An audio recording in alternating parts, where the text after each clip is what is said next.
Worried about your biology preparation for CSIR NET, GATE, DBT JRF, NEET, IIT JAM, MSc, BSc, etc.? Join the channel for the one-stop solution for the free and complete preparation of all your exams. मैं दीपशिखा गोस्वामी बनाऊंगी आपकी preparation को आसान।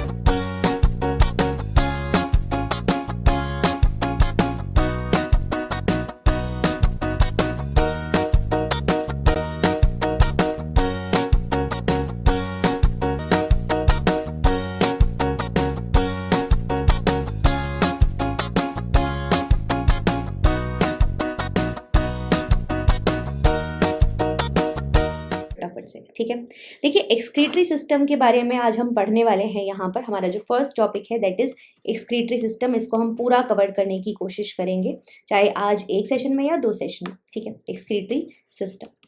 Excretory system की अगर मैं बात करती हूँ तो इसका मेजर जो काम होता है वो ये है कि जितनी भी हमारे बॉडी में जो एक्स्ट्रा चीज़ें वेस्ट प्रोडक्ट बन रहे हैं, सबसे पहली बात उनको रिलीज करना। ठीक है, और दूसरा सबसे इम्पॉर्टेंट काम एक्सक्रीटरी सिस्टम का होता है कि जो ऑस्मोलैरिटी है उसको बैलेंस करना। तो अगर मैं यहाँ पर लिखना चाहूँ तो osmolarity will be the first point, ठीक है, जिसको मेंटेन करने का काम होता है। और दूसरा काम होता है टॉक्सिक प्रोडक्ट या वेस्ट प्रोडक्ट को क्या करना, एलिमिनेट करना। ठीक है, ये सबसे इंपॉर्टेंट काम होते हैं एक्सक्रीटरी सिस्टम के। अब एक्सक्रीटरी सिस्टम ऐसा तो है नहीं कि सबसे पहले या सबसे हम देखते हैं कि अगर ह्यूमंस में ही मिला हमको, ऐसा तो बिल्कुल नहीं है। उसके पहले भी जो हमारे सामने ऑर्गेनिजम्स है इवोल्यूशन में, उनमें भी हमको एक्सक्रीटरी सिस्टम देखने के लिए मिला है। बट द पॉइंट इज कि उसमें वो उतना ज़्यादा इवॉल्व नहीं था, बिकॉज ऑर्गेनिजम्स छोटे होते हैं तो इतने बड़े बड़े सिस्टम्स, ऑर्गन सिस्टम्स जो हैं वो उनको नहीं रख सकते। तो उनके अंदर हमें छोटी छोटी चीज़ देखने के लिए मिलती हैं। जैसे कि अगर मैं शुरुआत से बात करूं तो शुरू की जो ऑर्गेनिजम्स है इवोल्यूशन में, जैसे कि प्रोटोजोआ, जैसे कि पोरीफेरा, वो क्या करते थे, वो अपने जनरल बॉडी सरफेस, मतलब जो बॉडी सरफेस होती है उसी की मदद से वेस्ट को एलिमिनेट कर देते थे। कोई स्पेसिफिक एक्सक्रीटरी सिस्टम उनके अंदर इवॉल्व ऐसे नहीं था। ठीक है, उससे हम थोड़ा आगे बढ़े तो क्या हमें देखने के लिए मिले, हमको प्रोटोनेफ्रीडिया देखने के लिए मिले। क्या मिले, प्रोटोनेफ्रीडिया देखने के लिए मिले, जो कि हमको जो कि एक ट्यूब लाइक स्ट्रक्चर होता था। फिर इससे थोड़ा और इवॉल्व हुए तो हम मेटानेफ्रीडिया की तरफ गए।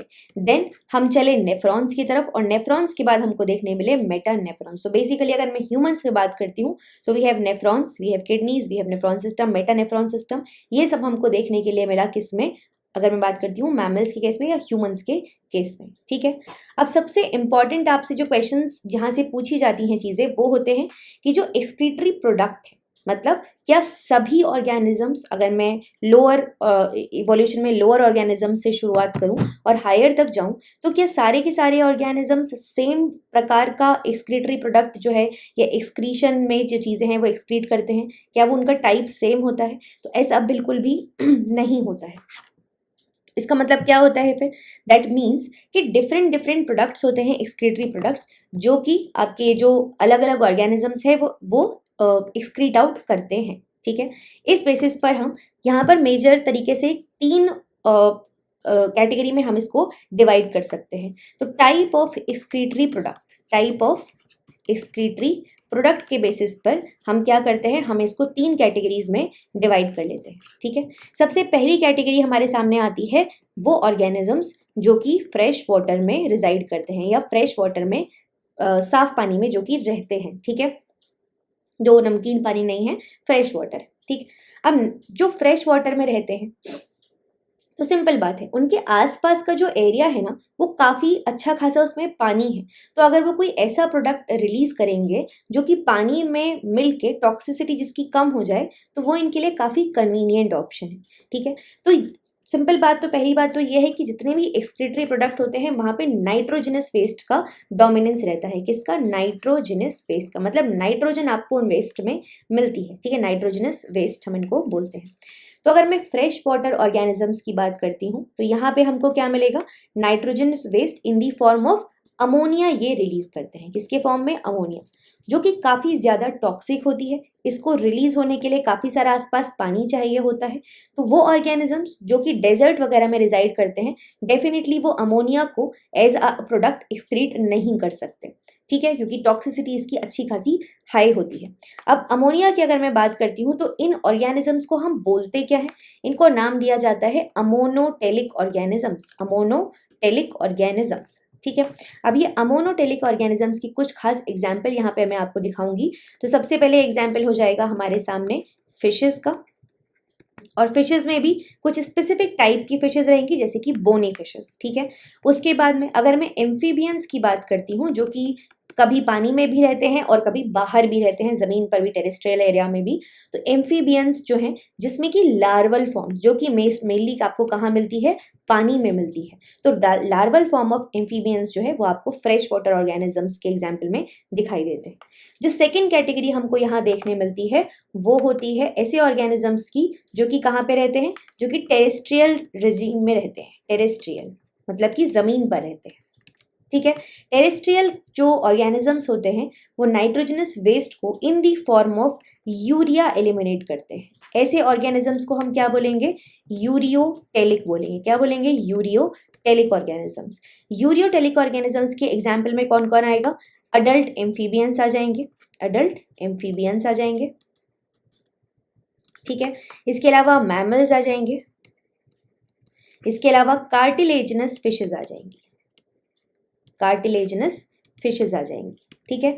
और जो थर्ड कैटेगरी हमको यहाँ पे देखने मिलती है वो ऑर्गेनिजम्स हैं जो कि डेजर्ट एरिया में रह रहे हैं। कहाँ पे, डेजर्ट एरिया में। अब डेजर्ट एरिया में आप सब जानते हो कि पानी जो है वो काफ़ी ज़्यादा कम होता है, ठीक है। तो हम ऐसी चीज़ें यहाँ पे एलिमिनेट करना चाहेंगे जिसके रिलीज होने के लिए बहुत ज़्यादा पानी का ज़रूरत नहीं हो और अदरवाइज वो रिलीज होकर और चीज़ें सॉर्ट अपने आप हो जाएं, ठीक है। तो थर्ड कैटेगरी हम यहाँ रखते हैं डेजर्ट एनिमल्स की, ठीक है। और यहाँ पे एग्जाम्पल जो मतलब बेसिकली मैं बोलूँगी नाइट्रोजनस वेस्ट जिस फॉर्म में यहाँ पे रिलीज होता है वो होता है यूरिक एसिड, यूरिक एसिड, ठीक है। और इन ऑर्गेनिजम्स को हम क्या बोलते हैं, यूरिकोटेलिक ऑर्गेनिजम्स, यूरिकोटेलिक। यहाँ पे अगर मैं एग्जाम्पल की बात करूंगी तो कौन रहेगा, बर्ड्स रहेंगे, इंसेक्ट्स रहेंगे, रेप्टाइल्स रहेंगे। तो यहाँ पे ये क्या करते हैं, ये यूरिक एसिड की फॉर्म में जो नाइट्रोजनस वेस्ट है उसको रिलीज कर रहे होते हैं, ठीक है। अब आप लोगों के सामने एक छोटा सा स्लाइड है, बेसिकली इसमें जितने भी इम्पॉर्टेंट मैं बोल सकती हूँ कि एक्सक्रीटरी सिस्टम के टाइप्स हैं वो आपको मेंशन किए गए हैं, किस प्रकार के ऑर्गेनिज्म हैं वो मेंशन किए गए हैं, और उनकी कुछ एग्जाम्पल्स भी आपको यहाँ पर दिए गए हैं। इस स्लाइड को एक बार फटाफट से डिटेल में पढ़ेंगे। सबसे पहले शुरुआत करते हैं हम प्रोटोजोआ के साथ में, ठीक है। सबसे इवोल्यूशन में सबसे शुरुआत में होते हैं ये protozoa, then porifera, then coelenterata. Protozoa, protozoa में अगर आप देखोगे तो ये कॉन्ट्रेक्टाइल वैक्यूल की मदद से, किसकी मदद से, कॉन्ट्रेक्टाइल वैक्यूल की मदद से जो कॉन्ट्रैक्ट होती रहती है और उसकी मदद से आपको मूवमेंट, बहुत सारे खाने वगैरह का भी काम होता है। तो कॉन्ट्रेक्टाइल वैक्यूल की मदद से ये अमोनिया को रिलीज करते हैं और ये इसको इसलिए हम इनको क्या बोलेंगे, हम इनको अमोनोटेलिक ऑर्गेनिजम्स बोलेंगे। एग्जाम्पल में कौन आएगा, अमीबा और पैरामीशियम, ठीक है। सेकेंड कैटेगरी जो हमको दिखाई देती है यहाँ पर वो है पोरीफेरा। इस कैटेगरी में स्पॉन्जेस आपको दिखाई देते हैं। अगर मैं यहाँ पे बात करूँ तो जनरल सरफेस ऑफ बॉडी, जैसा कि मैंने आपको बताया कि जनरल बॉडी सरफेस, अपनी बॉडी के जो सरफेस है वहां से ही ये चीज़ों को एलिमिनेट कर देते हैं। यहाँ पर भी अमोनिया ही रिलीज कर रहे हैं ये, तो वापस से ये अमोनोटेलिक ही रहेंगे। साइकॉन, ल्यूकॉन, दो एग्जाम्पल्स आपके सामने हैं, सिंपल शब्दों में स्पॉन्जेस, ठीक है। थर्ड कैटेगरी आती है सिलेंट्रेटा की। सिलेंट्रेटा ये भी जनरल बॉडी सरफेस से ही अपने जो एक्सक्रीटरी प्रोडक्ट है उसको रिलीज करते हैं। अमोनोटेलिक होते हैं, ये वाटर में मिलते हैं आपको। हाइड्रा इसका अच्छा खासा एग्जाम्पल होता है एक। प्लेटीहेलमिन्थिस, प्लेटीहेलमिन्थिस क्या होते हैं, यहाँ पे एक स्पेसिफिक टाइप की सेल्स मिलती हैं जो कि प्रोटोनेफ्रीडियल सिस्टम बनाती है। मैंने आपको बताया था कि हम कॉन्ट्रेक्टाइल वैक्यूल से जनरल बॉडी सरफेस की तरफ चले, जनरल बॉडी सरफेस से हम चले फिर प्रोटोनेफ्रीडियल सिस्टम की तरफ, देन उसके बाद में मेटा एंड आगे के सिस्टम्स फिर आते इवॉल्व होते चले गए, ठीक है। तो जनरल बॉडी सरफेस के बाद में आई फ्लेम सेल्स। फ्लेम सेल्स का दूसरा नाम होता है सोलेनोसाइट्स। किसी भी नाम से आपसे क्वेश्चन पूछा जा चुका है, मतलब पहले भी पूछा जा चुका है और पूछा जा भी सकता है, ठीक है। तो सारे नामों को यहाँ पर आप याद रखेंगे। अमोनोटेलिक होते हैं ये भी, क्योंकि वापस से ये आपको मोस्टली वाटर के एरियाज में मिल रहे हैं। टीनिया फेसियोला प्लेनेरिया, जो फ्लैट वॉर्म्स होते हैं बेसिकली वो आपको यहाँ पे इसके एग्जाम्पल के फॉर्म में दिखाई देते हैं। देन आता है हमारे सामने नेमेटोडा, ठीक है। नेमेटोडा, इसमें मिलते हैं आपको रेनेट सेल्स या एच शेप्ड एक्सक्रीटरी ऑर्गन्स, ठीक है। ये भी अमोनोटेलिक होते हैं, एग्जाम्पल हो जाएगा आपका एस्केरिस, ठीक है। देन आता है एनेलिडा, अर्थवॉर्म जिसको कि हम बोलते हैं, ये हो गए आपके राउंड वॉर्म। देन आता है एनेलिडा, एनेलिडा अर्थवॉर्म आ जाएगा, फेरेटमा यहाँ पे एग्जाम्पल है, ठीक है। यहाँ पे प्रॉपर नेफ्रीडियल सिस्टम आपको मिलता है, अलग अलग प्रकार का अमोनोटेलिक होते हैं वापस से ये भी। अब चलते हैं हम लोग आर्थ्रोपोडा की तरफ, इसके नेक्स्ट क्लास आर्थ्रोपोडा। इसमें 3 क्लासेस होती हैं, इंसेक्टा, क्रस्टेशिया, एरिकनेडा, ठीक है। इंसेक्टा जो क्लास है वहां पे आपको मेल्पीजियन ट्यूब्यूल्स मिलेंगे, nephrocytes, uricose gland, uric acid, ठीक है। क्रस्टेशिया में एंटेनरी, ग्रीन ग्लैंड भी इनको बोलते हैं, हेपेटोपैंक्रियाज, यूरिक एसिड एक्सक्रीट करते हैं, ये सब के सब क्या हो गए, यूरिकोटेलिक हो गए। और एरिकनेडा, कॉक्सल ग्लैंड, मेल्पीजियन ट्यूब्यूल्स, ये सारे आपसे क्वेश्चन में पूछे जा चुके हैं। मेल्पीजियन ट्यूब्यूल का नाम आ चुका है, फ्लेम सेल का नाम आ चुका है, और इसके अलावा इनके टाइप्स जो होते हैं वो भी आपसे पूछे जा चुके हैं। यहाँ पे अगर आप देखेंगे तो Periplaneta, house fly, mosquito, Palaemon, spider वगैरह इनके हो जाते हैं एग्जाम्पल्स। अब चलते हैं कुछ क्वेश्चंस की तरफ और उसके बाद में हम नेक्स्ट जो टॉपिक है उसको कवर करेंगे। तो सबसे पहला क्वेश्चन आप लोगों के सामने ये है, फटाफट से पढ़िए और इसका आंसर दीजिए।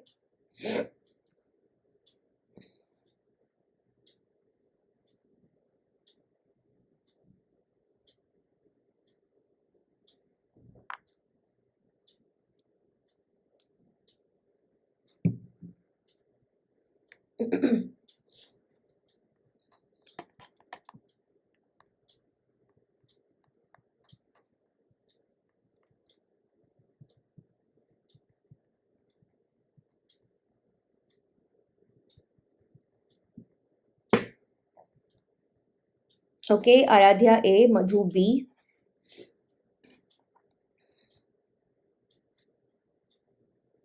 दीप्ति ए, ऑलराइट।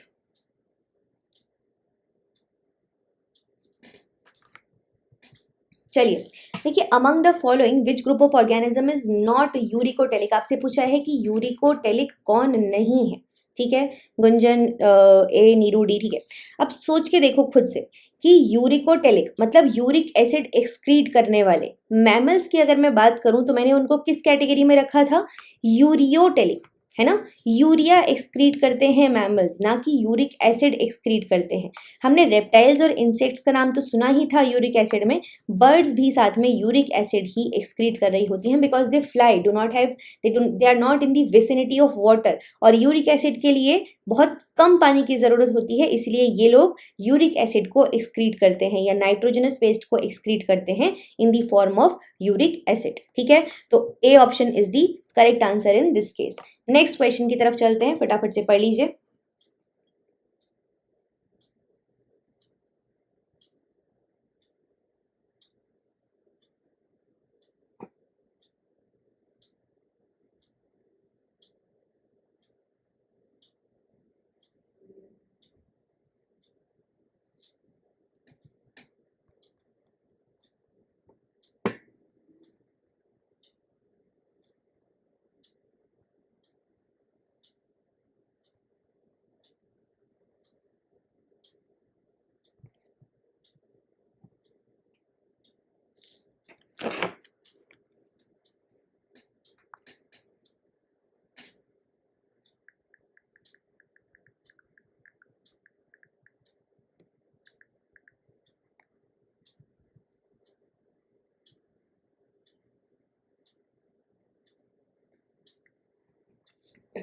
जी फटाफट से बताइए इसका answer.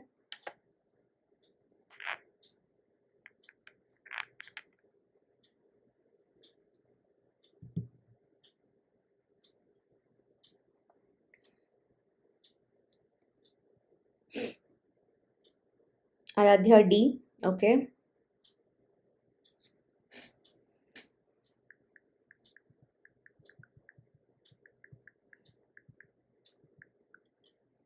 Deepali D, Smriti A, Gunjan D, okay.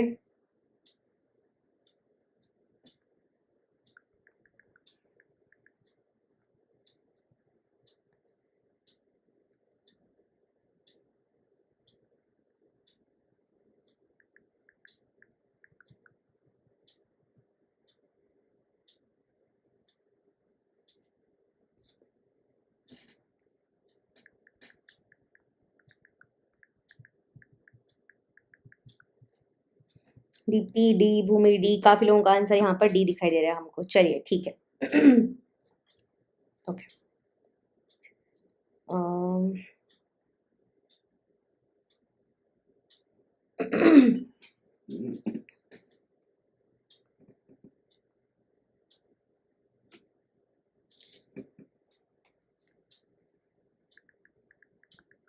Okay तो क्वेश्चन क्या बोल रहा है आपसे कि based on the type of excretion of nitrogenous waste animals can be categorised are as ammonotelic, ureotelic and uricotelic. ठीक है, ये सब हम लोग जानते हैं कि जो आपके अमोनोटेलिक, यूरियोटेलिक और यूरिकोटेलिक की कैटेगरी हो जाती है। ठीक है ना, अब बात आती है यहाँ पर कि आपको जो ग्रुप्स है प्रॉपर, उनको आपको मैच करना है कि कौन सा किस कैटेगरी में बिलोंग करता है। ठीक है, कौन सा किस कैटेगरी में रहता है। तो देखिए सबसे पहला ऑप्शन, अब देखिए बहुत सारे नाम आपने यहाँ पे सुने होंगे, कुछ नाम आपने यहाँ पर नहीं सुने होंगे। तो पहला नाम आता है Porifera, adult amphibian, cartilaginous fishes. ये सब क्या है? अमोनोटेलिक। अगर आपको याद होगा तो पोरीफेरा तो अमोनोटेलिक है, पर अडल्ट एम्फीबियन क्या मैंने आपको बताया था अमोनोटेलिक है? नहीं, ये मैंने आपको बताया था यूरियोटेलिक है। Similarly cartilaginous fishes. तो ए स्टेटमेंट तो हो गया रॉन्ग। ठीक है, स्टेटमेंट आते हैं बी पर। Ascaris, cockroaches and prawn, they are uricotelic. Ascaris का नाम हमने लिया था कहाँ पर? अमोनोटेलिक के केस में, कि ये कैसे होते हैं? ये होते हैं अमोनोटेलिक। तो अगेन मैं आपको बोलूंगी कि एस्केरिस यूरिको नहीं है बिल्कुल भी, तो ये भी हो जाएगा स्टेटमेंट आपका रॉन्ग। चलते हैं थर्ड स्टेटमेंट पे। पैरामीशियम, एम्फीबियन, टेटपोल और crocodile, they are mainly ammonotelic. Paramecium जी बिल्कुल, हमने पढ़ा अभी, आपने अभी अब देखा, हमने जब लिस्ट देखी तो हमने देखा कि पैरामीशियम अमोनोटेलिक होता है। हम एम्फीबियन टेडपोल की तरफ चले तो हमने क्या देखा? हाँ जी बिल्कुल, मैंने आपको बताया कि एम्फीबिया का जो लार्वा है टेडपोल, वो कैसा होता है? वो अमोनोटेलिक है, और जब वो बड़ा हो जाता है तो वो हो जाता है यूरियोटेलिक। तो ये भी आपका वापस से सही बात है। और क्रोकोडाइल्स, देखिए क्रोकोडाइल्स जैसे कि आपने देखा होगा कि वाटर में भी रहते हैं और बाहर भी रहते हैं, तो ये अमोनियो यूरियोटेलिक है। लेकिन मेनली अगर मैं बात करूं तो they are very much ammonotelic. तो that is why C will be the correct answer. अगर डी की तरफ हम चलें तो humans, they are very much ureotelic, कोई गलत बात नहीं है इसमें। अगर हम शार्क्स की तरफ चलें तो ये भी यूरियोटेलिक हैं। लेकिन अगर हम एक्वेटिक एन्यूरेंस की तरफ चलते हैं, विच आर रेप्टाइल्स, एन्यूरेंस की अगर मैं बात करूं, ये एक्वेटिक टर्म जो है वो यहाँ पे आपको साफ साफ दिखाई गई थी।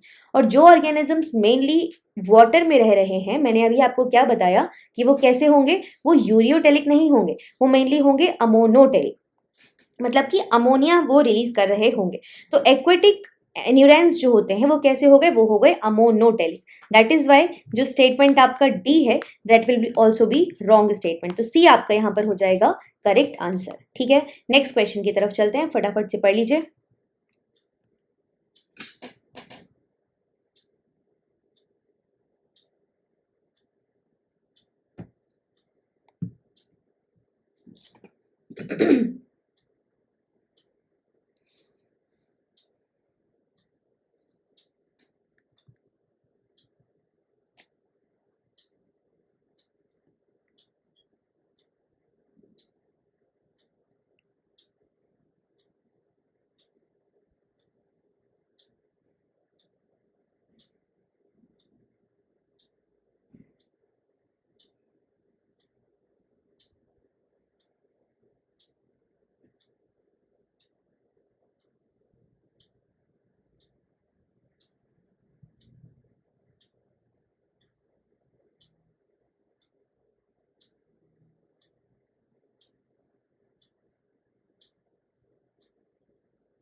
Neeru D, Aradhya D, Raveena D. Okay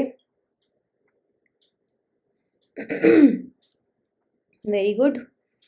चलिए पढ़ने की कोशिश करते हैं इस क्वेश्चन को। For the following invertebrate structure या organs, identify their major function and the animal group in which they are found. ठीक है, आपको बताना है कि स्ट्रक्चर ऑर्गन का नाम आपको दिया जा रहा है, आपको बताना है कि वो किस पर्टिकुलर एनिमल ग्रुप को बिलोंग करते हैं और उनका काम क्या है। ठीक है, first statement, first option is nematocyst, then protonephridia is B, Malpighian tubules is C and radula is D. हम इनमें से दो नामों को अच्छी तरीके से सुन चुके हैं अभी, ठीक है।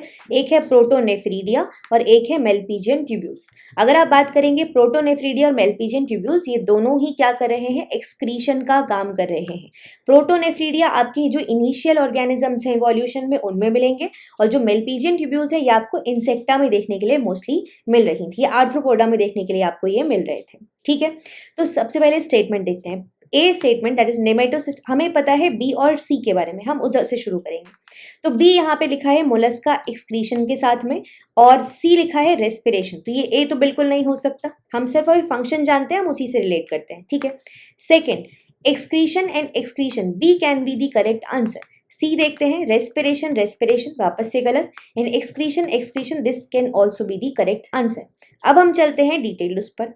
तो देखिए, प्लेनेरिया एक्सक्रीशन, प्रोटोनेफ्रीडिया प्लेनेरिया में मिलता है, एक्सक्रीशन का काम करता है। मेलपीजियन ट्यूब्यूल्स, क्या मेलपीजियन ट्यूब्यूल्स हमने पढ़ी थी मोलस्का के केस में, अगर आपको याद होगा मैंने अभी बताया आपको, ये हमें मिलती हैं इंसेक्टा के केस में। तो इंसेक्टा वाला स्टेटमेंट से ही, सिर्फ इसी आंसर से, इसी इंफॉर्मेशन से आप अपने करेक्ट आंसर तक पहुंच सकते हो। अब इसके अलावा बाकी की जो इन्फॉर्मेशन है उसको हम देख लेते हैं, जैसे कि रेड्यूला। रेड्यूला बेसिकली मोलस्का में मिलता है। मोलस्का में ये क्या करता है, ये फूड खाने के प्रोसेसेस में मदद करता है, खाने की प्रोसेसिंग में, या फिर मैं बोल सकती हूँ कि फीडिंग में, इन सब चीज़ों में ये रेड्यूला मदद कर रहा है। किसको मदद कर रहा है, मोलस्का को मदद कर रहा है, ठीक है।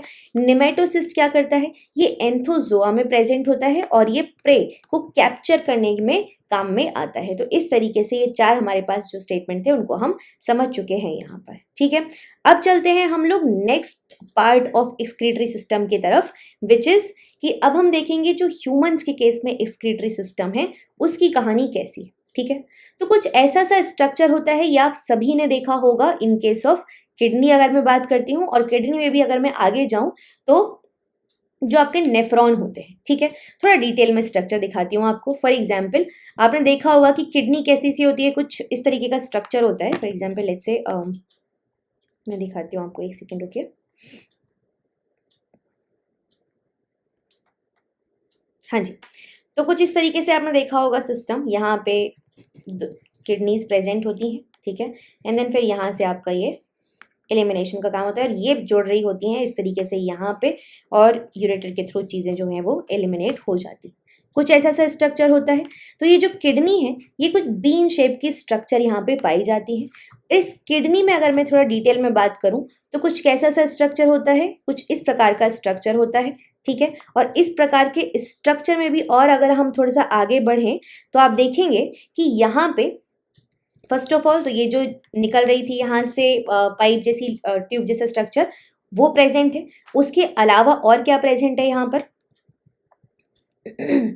उसके अलावा डेफिनेटली यहाँ पर जो आर्टरीज हैं, वेन्स हैं, वो सब प्रेजेंट है यहाँ पे, ठीक है, जो कि इसके अंदर ब्लड को फ्लो करवाने का काम करती हैं, ब्लड पहुंचाने का काम करती हैं। इसकी जो आउटर लेयर होती है, मतलब कि ये जो बाहर वाला एरिया है इसको हम बोलते हैं कॉर्टेक्स, और ये जो अंदर वाला एरिया है इसको हम बोलते हैं बेटा मेड्यूला। बाहर वाले एरिया को बोलते हैं कॉर्टेक्स, अंदर वाले एरिया को बोलते हैं मेड्यूला। और ये जो मेड्यूला है और जो कॉर्टेक्स है, इन दोनों को मिला के इनमें पाए जाते हैं नेफ्रॉन्स, ठीक है। यहाँ पर आपको देखने के लिए मिलते हैं नेफ्रॉन्स। तो यहाँ पे बेसिकली कुछ इस प्रकार से, तो कुछ हिस्सा इनका कॉर्टेक्स में मिलेगा, कुछ हिस्सा इनका मिलेगा मेड्यूला के अंदर धंसा हुआ, ठीक है। तो कॉर्टेक्स और मेड्यूला से मिला के यहाँ पे प्रेजेंट है नेफ्रॉन्स, और नेफ्रॉन्स को हमको अब पढ़ना है डिटेल में कि किस तरीके का स्ट्रक्चर है नेफ्रॉन का, जो आपको यहाँ पे देखने के लिए मिल रहा है, जिसका एक छोटा सा पार्ट बेसिकली, ठीक है। तो थोड़ा और डिटेल में इसको दिखाते हैं। ओके, इस वाले डायग्राम से हम समझने की कोशिश करेंगे। देखिए, ये रहा किडनी, किडनी का ये बाहर वाला पार्ट हो गया कॉर्टेक्स वाला पार्ट, ये अंदर वाला पार्ट हो गया मेड्यूला, ये हो गया रीनल पेल्विस, ये यूरेटर की तरफ जो आपका ट्यूब लाइक स्ट्रक्चर मैंने बताया था वो, ठीक है। और इसमें यहाँ पे प्रेजेंट है कौन, नेफ्रॉन, ठीक है। अब ये नेफ्रॉन का स्ट्रक्चर देखते हैं थोड़ा। देखिए, ये इस वाले स्ट्रक्चर को देखने की कोशिश करेंगे। तो ये जो नेफ्रॉन है, ये वाला स्ट्रक्चर जो आपको दिखाई दे रहा है, दिस इज नेफ्रॉन, जो येलो कलर का स्ट्रक्चर है। अब इसके अंदर ये कुछ बेसिकली नेट टाइप स्ट्रक्चर आपको दिखाई दे रहा है, दिस रेड कलर्ड स्ट्रक्चर्स। तो ये होता क्या है, जैसे कि मैंने आपको बताया कि ब्लड की सप्लाई, ठीक है। तो blood vessels basically efferent arteriole और इफेरेंट आर्ट्रियोल, ये दो चीजें यहाँ पर मिलती हैं। क्या हो गई है, एफेरेंट और इफेरेंट आर्ट्रियोल।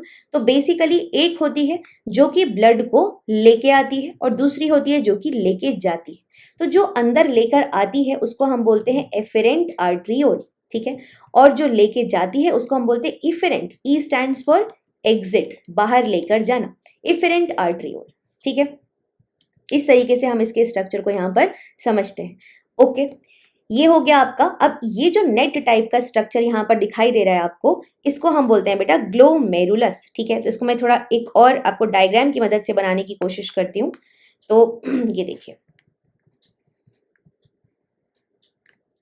अब मैं इस तरीके से आपको यहाँ पे समझाने की कोशिश करने वाली हूँ, ठीक है।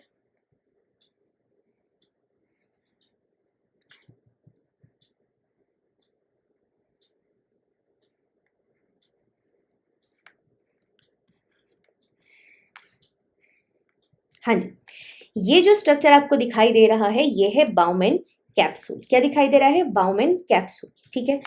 यहाँ से जो आर्ट्रियोल्स आ रही थी, जो मैंने अभी आपको बताया, वो क्या करती हैं, वो आती हैं, इधर से आती है, ठीक है, और इधर से एग्जिट, और यहाँ पे एक जाली जैसा स्ट्रक्चर, एक नेट टाइप का स्ट्रक्चर आपको बनता हुआ दिखाई देता है, जिसको कि हम बोलते हैं ग्लोमेरुलस, ग्लोमेरुलस, ठीक है। इसके बाद में ये जो पीछे का आपको कॉन्व्यूलेटेड स्ट्रक्चर दिखाई दे रहा है, मतलब थोड़ा घूमा घूमा सा स्ट्रक्चर दिखाई दे रहा है, इसको हम क्या बोलते हैं, इसको हम बोलते हैं प्रॉक्सिमल कॉन्वोल्यूटेड ट्यूब्यूल। प्रॉक्सिमल क्यों, क्योंकि बाउमेन कैप्सूल के पास में है। कॉन्वोल्यूटेड क्यों, क्योंकि घूमी हुई है। ट्यूब्यूल क्यों, क्योंकि ट्यूब लाइक स्ट्रक्चर है, ठीक है। इसके पीछे का जो हिस्सा होता है इसको हम क्या बोलते हैं, ये वाला हिस्सा descending loop of Henley. Descending क्यों, क्योंकि नीचे की तरफ जा रहा है, तो नीचे की तरफ जाने वाला डिसेंडिंग लूप ऑफ हेनले, ठीक है। फिर ये वाला जो हिस्सा होता है इसको हम क्या बोलते हैं, असेंडिंग लूप ऑफ हेनले, और यहाँ बोलते हैं लूप ऑफ हेनले सिर्फ। असेंडिंग क्यों, क्योंकि ऊपर की तरफ जा रहा है, असेंडिंग लूप ऑफ हेनले। अब ये वाला स्ट्रक्चर आपको फिर से एक कॉन्व्यूलेटेड स्ट्रक्चर दिखाई दे रहा है, इसको हम बोलते हैं क्या, डिस्टल कॉन्व्यूलेटेड ट्यूब्यूल। डिस्टल क्यों, क्योंकि बाउमेन कैप्सूल से दूर है, डिस्टल कॉन्व्यूलेटेड ट्यूब्यूल हो जाएगा। और उसके फाइनली फिर आपको ये जो एरिया मिलता है जहाँ पे चीजें जाके कलेक्ट होती हैं और फिर आगे मूव करती हैं यूरेटर वगैरह में, इसको हम बोलते हैं क्या, कलेक्टिंग डक्ट। ये कलेक्ट कर रही है चीजों को, तो कलेक्टिंग डक्ट हो जाएगी आपकी ये, ठीक है ना। अब देखिए, किडनी के बारे में जब हम पढ़ते हैं ना, तो हमको मेन यहाँ पे 3 चीजों के बारे में समझना होता है, ठीक है। किडनी का जब भी आप प्रोसेस पढ़ेंगे, क्योंकि हमें पढ़ना क्या है, मेनली एक्सक्रीशन का प्रोसेस, कि वो कैसे होता है, तो हमें यहाँ पे मेनली 3 चीजों को समझना होता है। कौन सी 3 चीजें, देखिए, सबसे पहला जो प्रोसेस आपको यहाँ देखना चाहिए वो होता है फिल्ट्रेशन का प्रोसेस। ये जो फिल्ट्रेशन का हम समझ रहे हैं कि फिल्टर करती है किडनी, जो एक्स्ट्रा चीज़ें हैं या वेस्ट प्रोडक्ट हैं उनको निकाल के बाहर फेंक देती है, तो वो कैसे करती है किडनी, तो 3 चीज़ें होती हैं। पहला हुआ फिल्ट्रेशन, दूसरा होता है रीएब्जॉर्प्शन। मान लीजिए कुछ ऐसी चीज़ जो कि बॉडी के या सिस्टम के काम की थी और वो गलती से चली गई किडनी में, ठीक है, फिल्टर होके उसमें चली गई, तो क्या होगा, तो उसको वापस एब्जॉर्ब किया जाएगा। उस प्रोसेस को हम बोलेंगे रीएब्जॉर्प्शन, ठीक है। और तीसरा प्रोसेस हम यहाँ पर समझेंगे क्या, सिक्रीशन। 3 चीजें हम यहाँ पर मेनली समझते हैं। अब सबसे पहले प्रोसेस की तरफ हम चलते हैं, विच इज फिल्ट्रेशन। कि फिल्ट्रेशन का जो ये प्रोसेस है ये एग्जैक्टली कैसे काम करता है ठीक है। पहली बात तो ये कि फिल्टर होनी है, देखिए चीजें, है ना, ये रहा आपका बाउमेन कैप्सूल, ठीक है, और ये रही आपकी आर्टरियोज जिसके थ्रू चीजें आ रही हैं और छन के वापस, मतलब छन के बाहर निकलेंगी और इसके अंदर मूव करेंगी। तो डेफिनेटली यहाँ पे कुछ तो प्रेशर, जैसे आपने कभी देखा होगा आप चाय को ऐसे गिराते हो तभी तो वो जाती है नीचे। आप छन्नी को ऐसे रख दो, चाय को ऐसे रख दो, यदि ये स्टेटस है चाय का और छन्नी का, तो आप इसे प्रेशर से फेंकना पड़ेगा तब जाके वो मूव करेगी। अगर आप ऐसे गिराओगे तो वो यूं ही गिर जाएगी, राइट। तो आपको प्रेशर से इस तरफ उसको फेंकना पड़ेगा जिससे कि वो छन्नी से उधर चली जाए, है ना। तो अब होता क्या है कि यहाँ पे एक प्रेशर सिस्टम काम करता है, ठीक है। ये जो मूवमेंट हो रहा है या फिर ये जो फिल्ट्रेशन हो रहा है ये एक प्रेशर सिस्टम के अंतर्गत काम करता है। 3 प्रेशर्स होते हैं, एक पॉजिटिव 2 नेगेटिव, एक पॉजिटिव 2 नेगेटिव। ये तीनों प्रेशर का जो अल्टीमेट रिजल्ट है मतलब कि जो नेट रिजल्ट है उसकी मदद से यहाँ पे फिल्ट्रेशन का प्रोसेस होता है शुरू। ये क्लास मैं आपको फिर से बता देती हूँ एक बार, डेली बेसिस पर 4 बजे हम यहाँ पे लाइव मिलेंगे। आपके एग्जाम तक हम कोशिश करेंगे इन क्लासेस को कंटिन्यूस बेसिस पे करने का। कोई ना कोई ऐसा टॉपिक जिससे आपके एग्जाम में क्वेश्चन आने के चांसेस हैं, या फिर कई सारे छोटे छोटे टॉपिक्स को मैं यहाँ पे आपको समराइज करवाऊंगी with the help of previous year questions. ठीक है, तो मेक श्योर कि आप इस चैनल को सब्सक्राइब कर लीजिए, लाइक कीजिए वीडियोस को, और जब भी हम ये सेशन कर रहे हैं आप लाइव यहाँ पर मेरे साथ में प्रेजेंट हैं। ठीक है, मुझे भी अच्छा लगेगा और आपको तो ऑफ कोर्स अच्छा लगेगा ही, आपके तो काम की चीज हम कर ही रहे हैं। ठीक है, चलिए जी एक सेकेंड। ऑलराइट, तो अब यहाँ पे 3 प्रेशर काम करने वाले हैं। सबसे जो पहला प्रेशर है उसको हम क्या बोलते हैं, कुछ स्पेसिफिक नाम दे देते हैं। देखिए, सबसे पहला जो प्रेशर होता है उसको हम बोलते हैं glomerular blood pressure. Glomerular blood pressure मतलब कि इसका तो बहुत ही सिंपल सा मतलब है कि ग्लोमेरुलर ब्लड प्रेशर वो प्रेशर जिसकी मदद से ब्लड इस तरफ मूव करने वाला है ना। ग्लोमेरुलस में ब्लड का क्या प्रेशर था जिसकी मदद से ब्लड इधर से इधर मूव किया, तो ग्लोमेरुलर ब्लड प्रेशर ये हुई पहली चीज। ये एक पॉजिटिव प्रेशर होता है। अभी मैं समझाऊंगी आपको क्यों होता है, बट अभी के लिए जान लीजिए कि ये एक पॉजिटिव प्रेशर होता है। सेकेंड हम चलते हैं ग्लोमेरुलर ऑस्मोटिक प्रेशर की तरफ। ये होता है एक नेगेटिव प्रेशर, रीजन अभी हम समझेंगे। और थर्ड होता है bowmen capsule, bowmen capsule hydrostatic pressure. Hydrostatic pressure ये भी एक नेगेटिव प्रेशर होता है। ठीक है, अब देखिए, मान लीजिए कि हम इस सिस्टम को कुछ इस तरीके से देख रहे हैं। ठीक है, जिसमें कि ये वाला जो हिस्सा है ये है बाउमेन कैप्सूल और ये वाला हिस्सा हो गया हमारा ग्लोमेरुलस, या फिर इधर हो गई हमारी वो चीजें जिनको फिल्टर होके जाना है उस तरफ, और यहाँ पे फिल्टर होके चीजें आएंगी। अब यहाँ पे हम देख रहे हैं कि ब्लड आया है। ठीक है, ब्लड आया है जिसको फिल्टर होके इधर जाना है। तो पहला फोर्स तो ठीक है कि भैया प्रेशर लगा, उधर जाना है, और ये प्रेशर तो डेफिनेटली उधर जाने के लिए ही लग रहा है।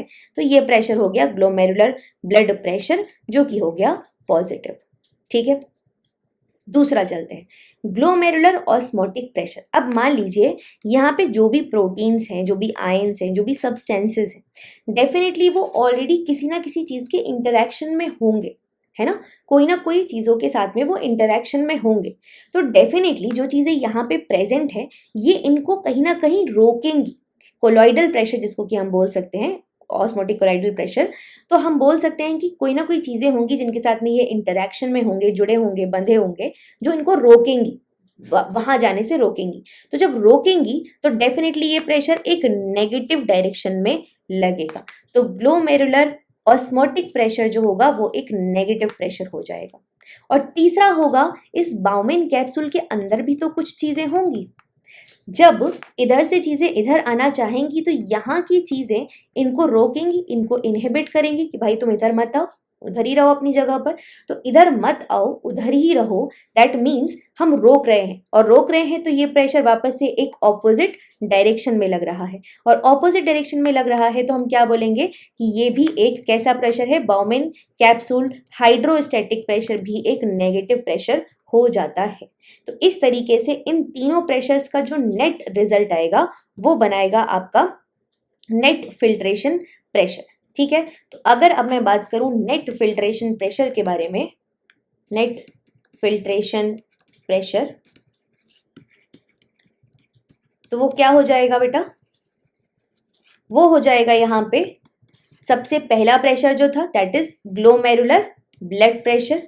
ठीक है, उसमें से अगर मैं माइनस करूंगी ग्लोमेरुलस ऑस्मोटिक प्रेशर, और उस माइनस करेंगे बेसिकली हम किसको और किसको, बाउमेन कैप्सूल हाइड्रोस्टैटिक प्रेशर को, या फिर इसको हम इस तरीके से भी लिख सकते हैं glomerular blood pressure minus glomerular osmotic pressure minus bowmen capsule hydrostatic pressure. ठीक है, तो नेट फिल्ट्रेशन प्रेशर होता कितना है, मतलब अगर मैं किडनी की बात कर रही हूँ तो वास्तविकता में कोई नंबर होता होगा यहाँ पे, कुछ इनका कुछ तो एक पर्टिकुलर हर एक अमाउंट होता होगा प्रेशर का, तो वो कितना होता है ये हमको यहाँ पे जानना है। यहाँ से आपका क्वेश्चन आ चुका है CSIR में। ये जो ग्लोमेरुलर ब्लड प्रेशर है ना, इसका अमाउंट होता है 60। ठीक है। ये जो ग्लोमेरुलर ऑस्मोटिक प्रेशर है इसका अमाउंट होता है 45 ऑफ कोर्स mmHg में, और जो बाउमिन कैप्सूल हाइड्रोस्टैटिक प्रेशर है इसका अमाउंट होता है 20। ठीक है। तो अगर मैं यहाँ पे आपसे बात करूँ तो जो नेट प्रेशर हमारे पास बचता है वो बचता है पॉजिटिव में 15 mmHg का, जिसकी मदद से जो चीज़ें हैं वो ग्लोमेरुलस से बाउमिन कैप्सूल की तरफ फिल्टर होके जा पाती हैं। I hope you have understood the concept. ठीक है, ये प्रेशर तक का कॉन्सेप्ट हम लोग समझ गए हैं। अब हमको क्या समझना है कि हमने ठीक है प्रेशर के बारे में समझ लिया कि इस पर्टिकुलर प्रोसेस की मदद से चीज़ें जाती हैं, तो क्या रेट क्या होता है, जो ग्लोमेरुलर फिल्ट्रेशन रेट है वो क्या चीज़ होती है। ठीक है, देखिए सिंपल बात है, वापस से बना रही हूँ बाउमिन कैप्सूल, ठीक है, और ये ग्लोमेरुलस, ठीक, यहाँ से चीज़ें इधर मूव कर रही हैं, तो कुछ रेट होता होगा, मतलब कुछ अमाउंट डिवाइडेड बाय एक पर्टिकुलर टाइम, उसको हम बोलते हैं रेट। हमेशा जब भी टाइम से किसी चीज़ को हम डिवाइड कर देते हैं तो वो रेट बनाता है। ठीक है, तो जो ग्लोमेरुलर फिल्ट्रेशन रेट होता है वो होता है 125 ml पर मिनट। एक मिनट में ग्लोमेरुलस से बाउमिन कैप्सूल में 125 ml जो फिल्ट्रेट है वो मूव करता है। ठीक है, ओके। तो अगर मैं एक मिनट में इतना बोल रही हूं तो एक दिन में कितना हो जाएगा, एक दिन में लगभग कितना होता है 180 लीटर पर डे। ठीक है, लेकिन अगर मैं बात करूं कि एक्सक्रीट कितना हो रहा है, एक्सक्रीट कितनी होती हैं चीजें, तो वो होता है 1 से 2 लीटर, है ना, ये हम सब जानते हैं। 1 से 2 लीटर पर डे जो है वो यहाँ पे एक्सक्रीशन का अमाउंट होता है। इसका मतलब कि 180 लीटर जो फिल्ट्रेट हो रहा था उसमें से सिर्फ इतना, लगभग 1 से 2% अगर मैं बात करूं, ठीक है, तो वो बाहर निकलता है, बाकी पूरा एब्जॉर्ब हो जाता है, बाकी पूरा एब्जॉर्ब हो जाता है। ठीक है, तो अगर सारा एब्जॉर्ब हो जाता है उसके बावजूद भी आपके दिमाग में एक सवाल आना चाहिए कि मैम ये 180 लीटर जो फिल्ट्रेट है, जो चीज़ें हैं, वो हमारे शरीर के अंदर है कैसे, है ना। डेफिनेटली आना चाहिए आपके दिमाग में ये सवाल कि इतना सारा हम लोग के शरीर में, बॉडी में कैसे प्रेजेंट है। तो ये ऐसा नहीं है। इसका मतलब ये होता है कि वो चीज़ें घूम घूम के वापस आ रही हैं। दिस 180 लीटर सिग्निफाइज कि अगर मैं बात करूं कि एक बार में इतना जा रहा है, मतलब एक मिनट में इतना जा रहा है, तो वापस रीएब्जॉर्ब भी तो हो रहा है, तो वो बेसिकली साइकिल की तरह चीज़ें चल रही हैं। तो इसका मतलब ये हुआ कि एक दिन में इतना फिल्टर आउट होता है, इतनी चीज़ें मूव करती हैं, लेकिन वो सारा का सारा ऐसा नहीं है कि हर बार पूरा नया हो गया, ये सब कुछ घूम रहा है। हम टोटल मिला के बोल रहे हैं कि पहले इतना किया, फिर इतना किया, फिर इतना किया, फिर इतना किया, सब मिला के इतना किया, लेकिन वापस आ रही है, घूम घूम के वही चीज़ें सर्कुलेट कर रही। ठीक है, तो ये हो गया हमारा ग्लोमेरुलर फिल्ट्रेशन रेट। अब बात आती है यहाँ पर कि रेगुलेशन ऑफ फिल्ट्रेशन, मतलब कि ये जो फिल्ट्रेशन का प्रोसेस हो रहा है इसका रेगुलेशन भी हो रहा होगा, कोई ना कोई चीज़ होगी जो कि इसको रेगुलेट करने का काम कर रही होगी। ठीक है, तो यहाँ पे मेनली दो चीज़ें आती हैं, दो सेल्स के नाम आते हैं। पहला नाम आता है मीजेंजियल सेल्स का, मीजेंजियल सेल्स, ठीक है, और दूसरी होती हैं पोडोसाइट्स। देखिए, ये जो मीजेंजियल सेल्स होती हैं ना, ये क्या करती हैं, ये बेसिकली इनका नेचर कॉन्ट्रैक्टाइल होता है, मतलब कि जैसे मैंने आपको हाथ दिख रहा होगा इस वक्त, तो कॉन्ट्रैक्टाइल नेचर होता है इनका, ये अपना शेप बढ़ा सकती हैं, घटा सकती हैं, एंड अकॉर्डिंगली जो फिल्ट्रेट है उसके अमाउंट को ये रेगुलेट करती हैं। ठीक है, तो मीजेंजियल सेल्स जो है उनका नेचर है कॉन्ट्रैक्टाइल, और इस तरीके से ये रेगुलेट कर पाती हैं। कहाँ प्रेजेंट होती है अभी हम आगे डायग्राम में ये देखेंगे। बेसिकली जो बाउमिन कैप्सूल वाला एरिया है ना, बाउमिन और ग्लोमेरुलस का एरिया, वहीं पे ये मेसेंजियल सेल्स आपको दिखाई देंगी। ठीक है, फिर आती है दूसरी पोडोसाइट्स। पोडोसाइट्स दो चीजें करती हैं। पहली बात, ये फिल्ट्रेशन स्लिट बनाती हैं, एज इट इज ये शब्द आपके एग्जाम में आ चुका है। क्या बनाती हैं ये? फिल्ट्रेशन स्लिट बनाती हैं। ठीक है, और फिल्ट्रेशन स्लिट बनाने के अलावा और ये क्या करती हैं, ये नेगेटिवली चार्ज्ड होती हैं, ये नेगेटिवली चार्ज्ड होती हैं। ठीक है, इससे क्या होगा कि अब जब बाउमिन कैप्सूल में मान लीजिए यहाँ पे कोई पॉजिटिव आयन है और यहाँ पे सेल्स प्रेजेंट है नेगेटिव, तो वो इसको अट्रैक्ट करके फट से उधर भेज देंगी। और अगर मान लीजिए कोई नेगेटिव आयन है तो वो उसको क्या करेंगी, आने नहीं देंगी, रिपेल करेंगी। और अगर कोई न्यूट्रल आयन है ठीक है, कोई इस पे चार्ज नहीं है, तो उस इन पे उससे कोई फर्क नहीं पड़ेगा, ये उस पर कोई फर्क नहीं डालेंगी और मतलब जैसे नॉर्मली चीज़ें होती है वैसे ही होते रहेंगी। तो इस तरीके से ये रेगुलेट करती हैं कि कौन से आयंस आ पाएंगे बहुत फ्रीक्वेंटली और कौन नहीं आ पाएंगे। ठीक है, तो यहाँ पे हमने क्या समझा, regulation of filtration, mesangial cells, podocytes, contractile nature, filtration slit, negatively charge, इसकी मदद से ये काम कर रही होती है। ठीक है, यहाँ से क्वेश्चंस भी आपके वापस से आए हैं। अब यहाँ तक जो हमने चीज़ें पढ़ ली हैं उसके क्वेश्चन हम करेंगे नेक्स्ट सेशन में कल, और इसके अलावा और आगे की जो चीज़ें हैं जैसे कि कैसा फिल्ट्रेशन का प्रोसेस होता है, कैसे कैसे चीज़ें मूव करती हैं, वो भी हम पढ़ेंगे इसी टाइम पे 4 PM कल। पहुँच जाइएगा टाइम से। ठीक है, मैं मिलती हूँ आप लोगों से कल। ख्याल रखिए अपना, टेक केयर एवरीवन। और ज़रूर से अगर आपको पसंद है ये वीडियो तो लाइक कीजिए, शेयर कीजिए अपने दोस्तों के साथ में, सब्सक्राइब कीजिए चैनल को, और मिलते हैं आप लोगों से कल। Take care everyone, bye bye. Hi everyone, so this is the second part of this particular series, short series. और हम कल का जो टॉपिक हम लोग पढ़ रहे थे दैट वाज एक्सक्रीटरी सिस्टम, उसी को कंटिन्यू करेंगे आज इस पर्टिकुलर जो वीडियो है उसमें। ठीक है, सो लेट्स बिगिन। देखिए, कल हमने बात किया था कि किस प्रकार के एक्सक्रीटरी प्रोडक्ट होते हैं और उसके बेसिस पे हमने क्लासीफाई किया था ऑर्गेनिजम्स को। फिर हमने समझा कि किस किस टाइप के एक्सक्रीटरी जो मैं बोल सकती हूँ मैकेनिज्म्स होते हैं, उनकी मदद से कैसे कैसे हमने यहाँ पे फाइलम्स को क्लासीफाई किया था और उनको देखा था कि अलग अलग टाइप के एक्सक्रीटरी मैकेनिज्म्स हैं डिफरेंट फाइलम्स में, और उनको हमने जो नाम के बेसिस पर हमने याद करने की कोशिश की, फंक्शन के बेसिस पर और एग्जाम्पल से हमने हमको समझा। ठीक है, फिर हमने बात किया किडनी के बारे में, हम मैमल्स की तरफ चले और हमने किडनी के बारे में डिस्कशन शुरू किया कि क्या इसका स्ट्रक्चर होता है, क्या क्या चीज़ें यहाँ पर प्रेजेंट होती हैं और क्या होता है। Then we have talked about कि 3 मैकेनिज्म्स होते हैं मेजर, फिल्ट्रेशन, रीएब्जॉर्प्शन और सिक्रीशन। फिल्ट्रेशन के प्रोसेस में मैंने आपको बताया कि क्या क्या होता है यहाँ पे, कि ये प्रेशर ड्रिवन मैकेनिज्म है, बेसिकली प्रेशर की मदद से चल रहा है। तो 3 मेजर प्रेशर होते हैं जो कि यहाँ पर काम कर रहे होते हैं, glomerular blood pressure, glomerular osmotic pressure और बाउमेन कैप्सूल हाइड्रोस्टेटिक प्रेशर। ठीक है, अब ये 3 प्रेशर में हमने देखा कि जो ग्लोमेरुलर ब्लड प्रेशर था वो पॉजिटिव था, बाकी दोनों नेगेटिव थे। तो नेट जो हमारे पास आता है वो आता है +15 mmHg, जिसकी मदद से चीज़ें जो हैं वो फिल्टर होके ग्लोमेरुलर से बाउमेन कैप्सूल में चली जाती हैं। फिर हमने देखा कि जो किस तरीके से चीज़ें यहाँ पर चल रही हैं, रेगुलेशन के बारे में भी हमने यहाँ पे थोड़ी सी बातें की थी। आज जो हम डिस्कशन करने वाले हैं वो हम करने वाले हैं रीएब्जॉर्प्शन के बारे में। तो हमारा जो सेकंड मेजर टॉपिक यहाँ पे आज शुरू करेंगे हम, दैट इज रीएब्जॉर्प्शन। फिल्ट्रेशन का प्रोसेस हमने कल ऑलरेडी पढ़ लिया था। ठीक है, अब रीएब्जॉर्प्शन का मतलब क्या है कि जो भी चीज़ें यहाँ से मतलब कि ग्लोमेरुलस से बाउमेन कैप्सूल में आई हैं, अब उनको हमको रीएब्जॉर्ब करना है। कौन सी चीज़ों को, जो कि काम की है, जो कि बॉडी के काम की है। ठीक है, और जो कि यू मोस्ट वेलकम बेटा, तो जो भी बॉडी के काम की चीज़ें हैं और जो गलती से वहाँ चली गई हैं, ये जिनको आपको वापस लेकर आना है, उनको अब हम रीएब्जॉर्ब करने वाले हैं। तो हर एक जगह जो नेफ्रॉन है पूरा, चाहे वो उसका प्रॉक्सिमल कॉन्वोल्यूटेड ट्यूब्यूल हो, चाहे वो डिस्टल हो, चाहे वो लूप ऑफ हेनले हो, हर एक जगह की एक अपनी खास चीज़ होती है कि हर एक जगह से एक स्पेसिफिक टाइप की चीज़ें, चाहे वो आयंस हो, वाटर हो, वगैरह वगैरह, रीएब्जॉर्ब हो रहे होते हैं। हमको वही समझने की यहाँ पर कोशिश करनी है कि कौन सी चीज़ें कहाँ से रीएब्जॉर्ब होती हैं। भर भर के क्वेश्चंस आते हैं इस पर्टिकुलर एरिया से। ठीक है, और जो नेक्स्ट इसके बाद सीरीज होगी या नेक्स्ट पार्ट जो होगा उसका, हम वहाँ पे रेगुलेशन को समझने की कोशिश करेंगे कि ये जो फिल्ट्रेशन का प्रोसेस है ये किस किस मैकेनिज्म से रेगुलेट होता है, कौन सा हार्मोनल मैकेनिज्म है, ऑटो रेगुलेशन है, न्यूरल मैकेनिज्म है, वो हम उसके बाद में समझेंगे। तो आज हम बात करने वाले हैं रीएब्जॉर्प्शन के बारे में। So let's make nephron first of all.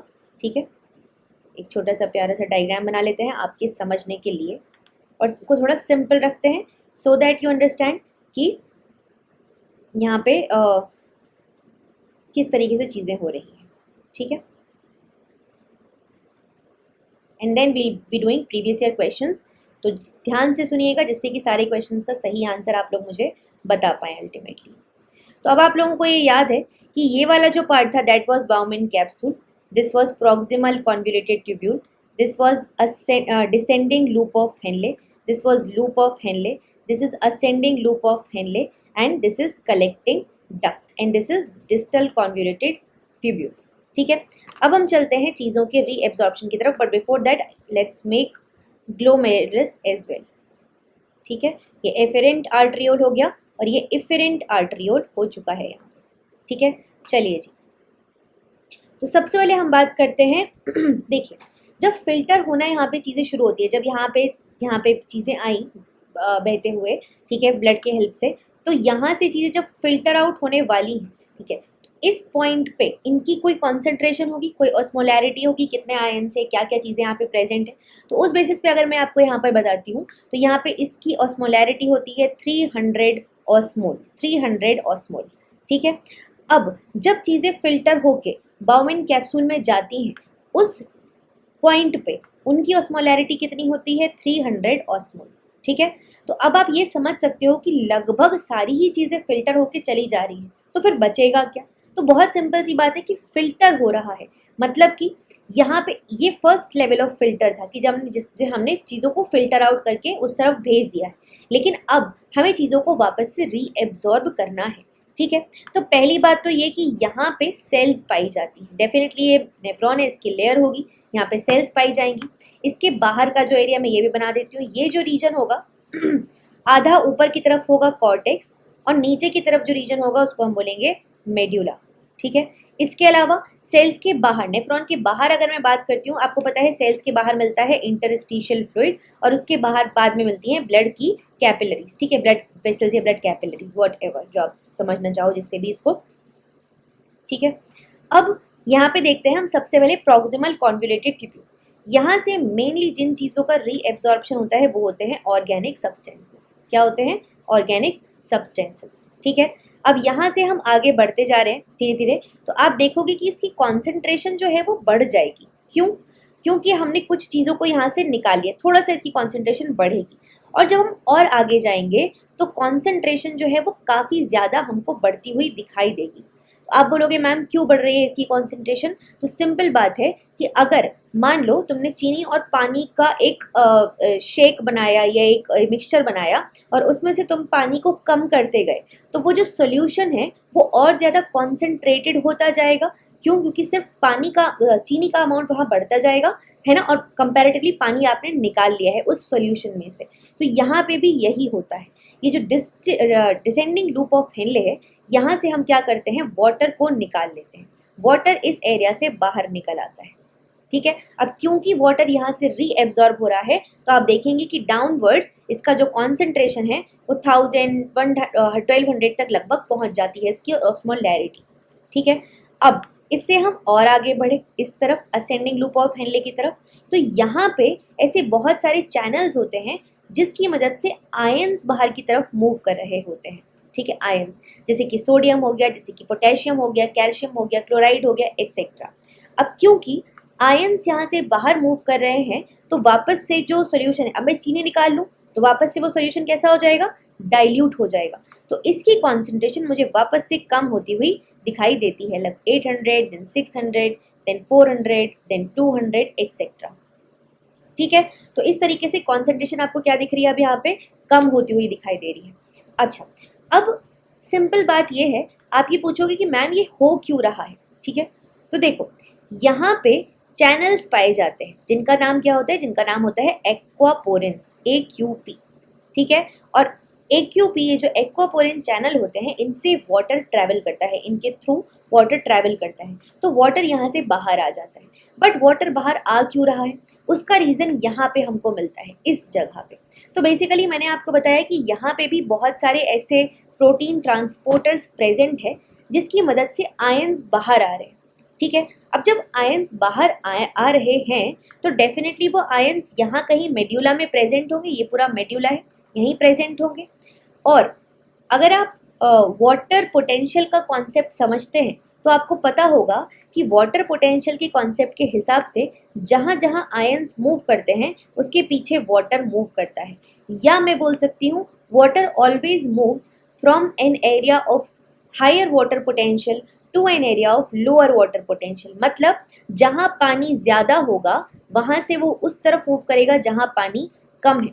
यहाँ पे आयंस ज़्यादा है, पानी कम है, ठीक है। तो आयंस बाहर मूव करे इस वक्त, ठीक है। आयंस बाहर मूव किए तो उसके पीछे पीछे क्या होगा कि पानी को भी आना पड़ेगा, क्योंकि पूरा देखो मेड्यूला का पूरा एरिया तो एक जैसा मिक्स्ड सा ही है ना। तो इसीलिए हम देखेंगे यहाँ पे कि यहाँ पे इस जगह पे से आयंस निकलते हैं। कौन से ट्रांसपोर्टर्स होते हैं वो मैं आगे बताऊंगी आपको, अभी के लिए आप बस मैकेनिज्म समझिए, यहाँ से वाटर निकलता है, यहाँ से आयंस निकलते हैं, ठीक है। उसके बाद में हम डीसीटी की तरफ जाएंगे तो यहाँ पे भी लगभग सेम मैकेनिज्म है और यहाँ से भी हमको वाटर निकलता हुआ दिखाई देता है।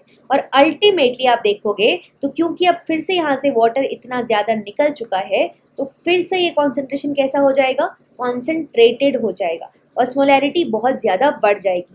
तो जब यहाँ से चीज़ें एक्सक्रीट आउट होंगी तो उनकी ऑस्मोलैरिटी लगभग 1200 ऑस्मोल होगी, ठीक है। लगभग 1200 ऑस्मोल की ऑस्मोलैरिटी यहाँ पे प्रेजेंट उसकी होगी, ठीक है। तो बेसिकली क्या मैं ये बोल सकती हूँ कि ये एक काउंटर करंट मैकेनिज्म की तरह चीज़ें चल रही हैं। क्यों? क्योंकि यहाँ पे आप देख रहे हो कि नीचे जाते वक्त कॉन्सेंट्रेशन बढ़ रही है और ऊपर जाते वक्त कॉन्सेंट्रेशन क्या हो रही है, कम हो रही है। तो एक तरीके का करंट चल रहा है but in opposite direction, but in opposite direction.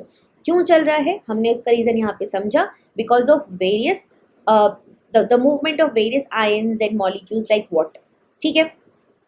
Okay, तो इसका मतलब क्या हुआ, इसका मतलब देखो हमने देखा था कि ब्लड जो था उसकी ऑस्मोलैरिटी थी लगभग 300 ऑस्मोल और जो बाहर फिल्ट्रेट हमारा निकल रहा है उसकी ऑस्मोलैरिटी है 1200 osmole.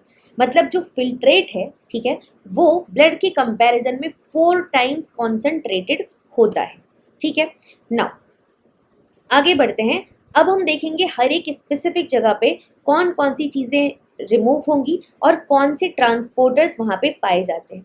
But before that let me tell you one thing, ये जो जगह है, ठीक है, यहाँ पे एक्वापोरिन 1 चैनल प्रेजेंट होती है और जो डीसीटी सीडी होते हैं यहाँ पे प्रेजेंट होती है एक्वापोरिन 2 चैनल, एक्वापोरिन 2, ठीक है।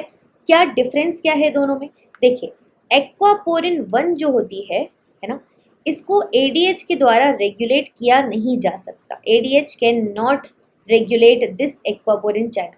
और एडीएच क्या होता है, ठीक है, एडीएच दैट इज, इसका दूसरा नाम वैसोप्रेसिन भी होता है। इसके बारे में हम आगे पढ़ेंगे जब हम हार्मोनल रेगुलेशन का पार्ट समझेंगे तो। बट फिलहाल के लिए आप बस इतना जान लीजिए कि एडीएच जब प्रेजेंट होगा तो वो वाटर को रीएब्जॉर्ब करवाएगा। वाटर को क्या करवाएगा, रीएब्जॉर्ब, उसको बढ़ाएगा। तो एडीएच एक्वापोरिन को यहाँ पे रेगुलेट नहीं कर सकता। कहाँ पे नहीं कर सकता, डिसेंडिंग लूप ऑफ हेनले पे, यहाँ नहीं कर सकता। लेकिन जो एक्वापोरिन 2 चैनल है जो कि आपका डीसीटी और सीडी में प्रेजेंट है उसको एडीएच रेगुलेट कर सकता है। इस बात को बस इतना अभी आप याद रखिए, बाकी जब हम रेगुलेशन पढ़ेंगे तब आपको ये पूरी कहानी वहाँ पर समझ में आएगी, ठीक है। अब हम चलते हैं एक एक करके प्रॉक्सिमल जितने भी ट्यूब्यूल्स, जितने भी एरियाज हैं उनसे क्या क्या रीएब्जॉर्प्शन हो रहा है स्पेसिफिकली उसको समझने की तरफ चलते हैं, ठीक है। तो सबसे पहले यहाँ पे आता है प्रॉक्सिमल कॉन्वोल्यूटेड ट्यूब्यूल, पीसीटी, ठीक है। पीसीटी में अगर आप देखोगे तो सोडियम अमीनो एसिड ट्रांसपोर्टर होते हैं, ठीक है। सोडियम लैक्टेट ट्रांसपोर्टर होते हैं। इसके अलावा ये अमीनो एसिड को ट्रांसपोर्ट कर रहा है, ये लैक्टेट को ट्रांसपोर्ट कर रहा है, लैक्टेट। उसके अलावा सोडियम प्रोटॉन एक्सचेंजर होता है, प्रोटॉन एक्सचेंजर, जो कि प्रोटॉन को कर रहा है। इसके अलावा क्लोराइड बाइकार्बोनेट एक्सचेंजर होता है जो कि बाइकार्बोनेट को एक्सचेंज कर रहा है। इसके अलावा क्लोराइड बाइकार्बोनेट एक्सचेंजर है जो कि आपका क्या कर रहा है, वापस से बाइकार्बोनेट आप देखोगे, ठीक है। ओ आई थिंक मैंने 2 बार लिख दिया ये कि SgLt2, SgLt सोडियम ग्लूकोज, ठीक है। SgLt2 जो है सोडियम ग्लूकोज सिम्पोर्टर, ये सेकेंडरी एक्टिव ट्रांसपोर्ट होता है और यहाँ पे ग्लूकोज वगैरह का मूवमेंट होता है।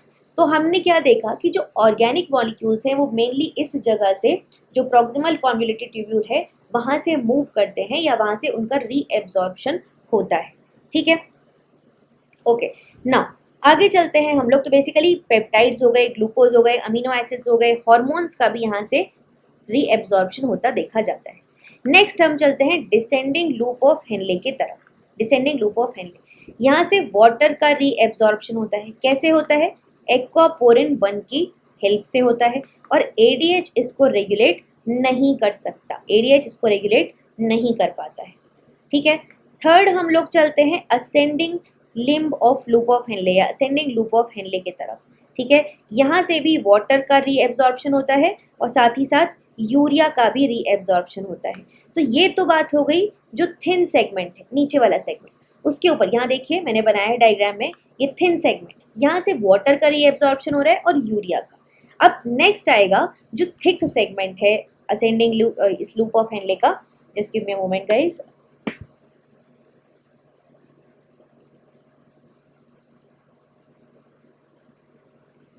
या तो नेक्स्ट आएगा यहाँ पे फोर्थ आएगा असेंडिंग लूप ऑफ हेनले जो थिक सेगमेंट है, ठीक है। थिक सेगमेंट में क्या होता है, आयंस का, सॉल्ट का रीएब्जॉर्प्शन होता है, सोडियम पोटेशियम ट्रांसपोर्टर यहाँ पे मिलता है, sodium potassium transporter, NaKCC2 channel हमको यहाँ पे मिलती है, ठीक है। NaKCC2 चैनल हमको यहाँ पे मिलती है। इसके अलावा अगर मैं बात करूँगी आपकी आपसे, तो यहाँ पे जैसे सोडियम पोटेशियम और क्लोराइड ट्रांसपोर्टर, ठीक है। अपार्ट फ्रॉम दैट जो आगे हम चलेंगे फोर्थ फिफ्थ पॉइंट की तरफ, ठीक है। ये हो गया हमारा। फिर चलते हैं next point, that is fifth point. ये हो जाएगा हमारा collecting duct and DCT, collecting duct and DCT, ठीक है। यहाँ पे हमको दो सेल्स मिलते हैं स्पेसिफिक। एक मिलती है हमको प्रिंसिपल सेल, प्रिंसिपल सेल। ये जो प्रिंसिपल सेल है ये सोडियम का रीएब्जॉर्प्शन करवाने और वाटर का रीएब्जॉर्प्शन करवाएगी। तो बेसिकली होता क्या है कि यहाँ पे एक्वापोरिन 2 चैनल्स जो प्रेजेंट है उसकी मदद से वाटर का रीएब्जॉर्प्शन होता है और सोडियम का रीएब्जॉर्प्शन अदरवाइज होता है, ठीक है। और इसको ADH रेगुलेट कर सकता है, ADH इसको रेगुलेट कर सकता है, ठीक है। अब नेक्स्ट यहाँ पर सेल्स पाई जाती हैं इंटरकैलेटेड सेल्स, इंटरकैलेटेड सेल्स। ये जो इंटरकैलेटेड सेल्स हैं ये DCT में मिलेंगी, आपको CD में मिलेंगी। इनके दो टाइप होते हैं, एल्फा और बीटा। जो एल्फा है वो प्रोटॉन का सिक्रीशन करवाता है। सिक्रीशन एक टर्म ध्यान से सुनिए, सिक्रीशन। सिक्रीशन का मतलब है कि हमने जो फिल्ट्रेट आया था ना वहाँ से आने वाले को हमने नहीं लिया है, यहाँ पे हम जो चीज़ें इंटरस्टिशियल फ्लूइड में प्रेजेंट है उसको मूव करा रहे हैं नेफ्रॉन में और फिर वो बाहर की तरफ एलिमिनेट हो जाएंगी, ठीक है।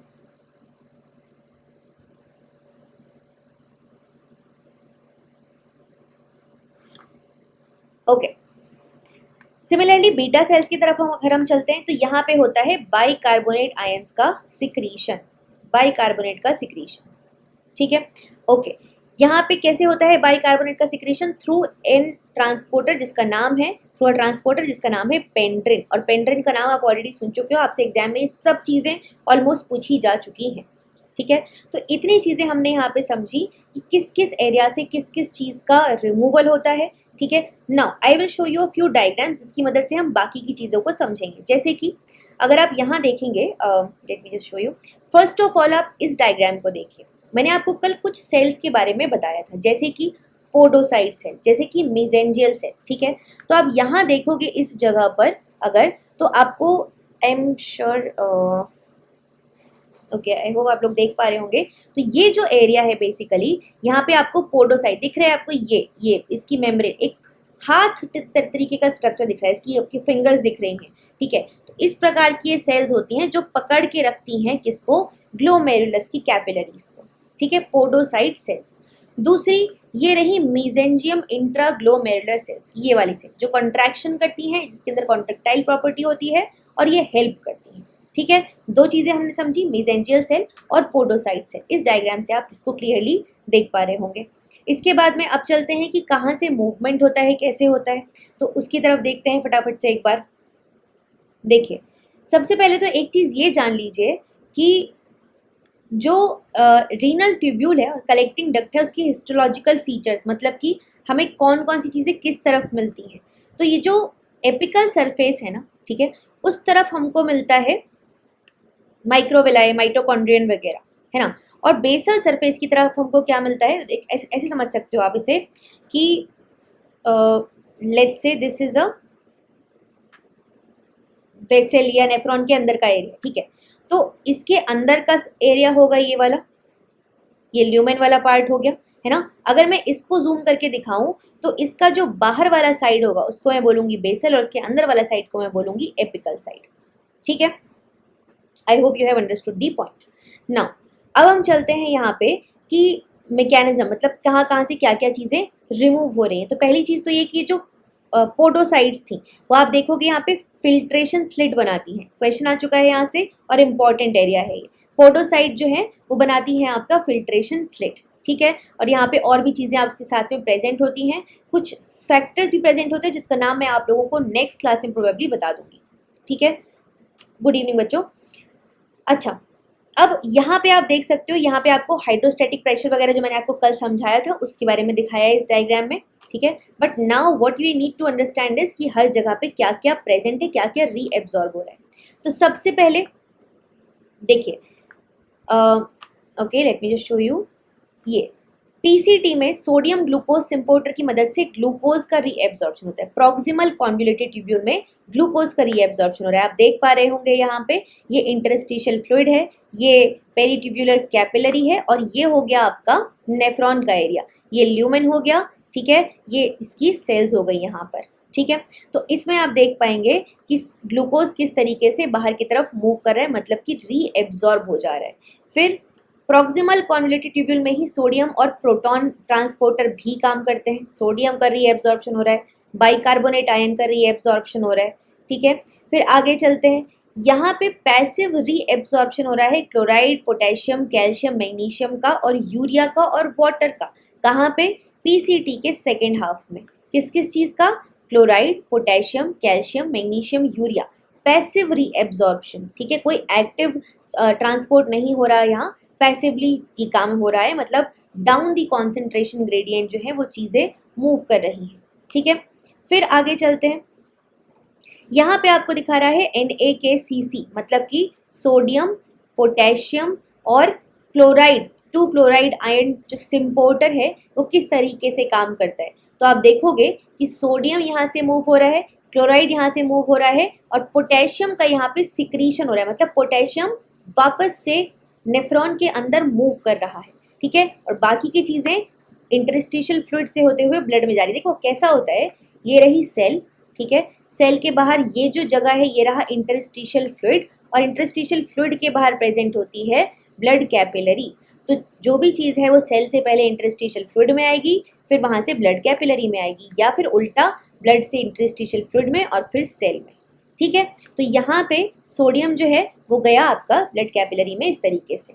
यहाँ क्या दिखा रहे हैं, यहाँ पे अब आप आ चुके हैं डिस्टल कॉन्वोल्यूटेड ट्यूब्यूल की तरफ, ठीक है। तो डिस्टल कॉन्वोल्यूटेड ट्यूब्यूल में जो सोडियम है और पोटेशियम है, प्रिंसिपल सेल में उनका रीएब्जॉर्प्शन होता है। देख सकते हो आप, सोडियम पोटेशियम, पोटेशियम अंदर जा रहा है, सिक्रीशन हो रहा है, सोडियम बाहर जा रहा है, ठीक है। मतलब पोटेशियम का सिक्रीशन, सोडियम का रीएब्जॉर्प्शन हो रहा है यहाँ पे, ओके। सोडियम पोटेशियम पंप यहाँ पे प्रेजेंट है, सोडियम पोटेशियम पंप की मदद से एटीपी को इस्तेमाल करते हुए यहाँ पे मूवमेंट हो रहा है। अब ये जो जगह है यहाँ पे मैंने समराइज कर दिया है सारी चीज़ों को, जितनी भी आपके पास चीज़ें हैं उन सबको यहाँ पे दिखा दिया गया है, ठीक है, कि प्रॉक्सिमल कॉन्वोल्यूटेड ट्यूब्यूल में किस किस चीज़ का रीएब्जॉर्प्शन हो रहा है और किस किस चीज़ का सिक्रीशन हो रहा है। फिर लूप ऑफ हेनले में क्या रीएब्जॉर्ब हो रहा है, क्या सिक्रीट हो रहा है। रीनल कॉर्पसल में क्या चीज़ प्रोसेस हो रहा है। अर्ली डिस्टल कॉन्वोल्यूटेड ट्यूब्यूल में किस किस चीज़ का रीएब्जॉर्प्शन हो रहा है। और लेट डिस्टल कॉन्वोल्यूटेड ट्यूब्यूल में और कलेक्टिंग डक्ट में क्या रीएब्जॉर्ब हो रहा है और किस चीज़ का सिक्रीशन हो रहा है। तो एक बार इस स्लाइड को पॉज करके ध्यान से पढ़ लीजिएगा, एक्सट्रीमली एक्सट्रीमली इंपॉर्टेंट। ऑल्सो मैं इसको टेलीग्राम पे भी शेयर कर दूंगी, जिसका लिंक मैंने आपको ऑलरेडी डिस्क्रिप्शन बॉक्स में दे दिया है। This particular picture I will share you on the Telegram as well, ठीक है, उसको देख लीजिएगा। आगे चलते हैं, अब हम लोग कुछ क्वेश्चंस कर लेते हैं, जो भी हमने हमारे पास इन्फॉर्मेशन है उस पर बेस्ड कुछ क्वेश्चंस हैं, उनको देख लेते हैं फटाफट से। Let's try to solve them. पढ़िए फटाफट से जी। First question for you guys.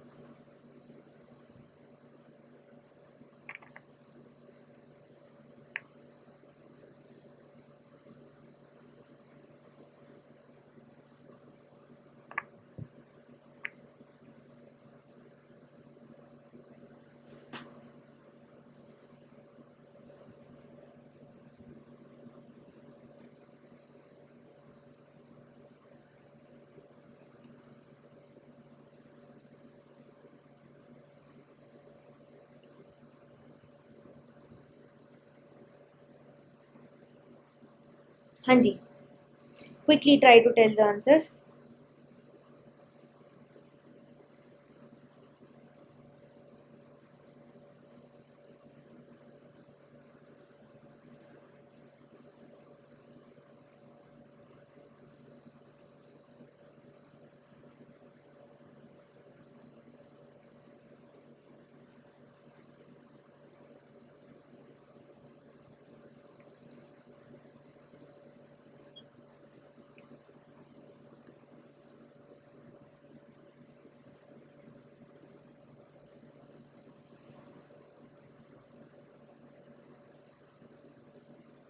Okay चलिए समझने की कोशिश करते हैं यहाँ पे। देखिए, the different segments of renal tubule and the mechanisms of sodium transport in the apical membrane of tubular cells are tabulated below. ठीक है, मतलब कि जो रीनल ट्यूब्यूल के डिफरेंट डिफरेंट सेगमेंट्स हैं और कौन कौन किस मैकेनिज्म से सोडियम ट्रांसपोर्ट होता है वो आपको यहाँ पर बता दिया गया है। ओके, वन गुंजन की तरफ से आंसर आया है। ठीक है, तो यहाँ पे सबसे पहला आप देखोगे प्रॉक्सिमल ट्यूब्यूल पीसीटी, और पीसीटी में हमने क्या देखा था कि ग्लूकोज निकलता है। ग्लूकोज हमने और कहीं नहीं देखा, सिर्फ हमने प्रॉक्सिमल कॉन्वोल्यूटेड ट्यूब्यूल में उसको देखा था। मतलब one should be matching with option number 3, one should be matching with option number 3। इसी से आपका आंसर डायरेक्टली आ जाता है, आपको और कुछ पढ़ने की भी ज़रूरत यहाँ पर नहीं है। बट फिर भी हम बाकी चीज़ों को पढ़ेंगे। तो thick ascending loop of Henley, ascending इस तरफ वाले के बारे में बात हो रही है, तो वहाँ पे प्रेजेंट क्या था, NaKCC मैंने आपको बताया था। फिर early distal tubule, distal tubule के बारे में बात हो रही है, अर्ली शुरुआत वाली। ठीक है, वहाँ पे क्या प्रेजेंट है, वहाँ प्रेजेंट है सोडियम क्लोराइड सिम्पोर्टर, आपको दिखाया भी था मैंने पीछे। और लेट डिस्टल ट्यूब्यूल और कलेक्टिंग डक्ट में क्या प्रेजेंट है, diffusion through sodium selective channel, sodium selective channel की मदद से डिफ्यूजन के प्रोसेस के थ्रू सोडियम यहाँ पे रीएब्सॉर्ब हो जाएगा। तो ये सब चीजें मैं आपको ऑलरेडी बता चुकी हूँ। ठीक है, एक सिंपल सा क्वेश्चन है आप लोगों के लिए, फटाफट बताइए।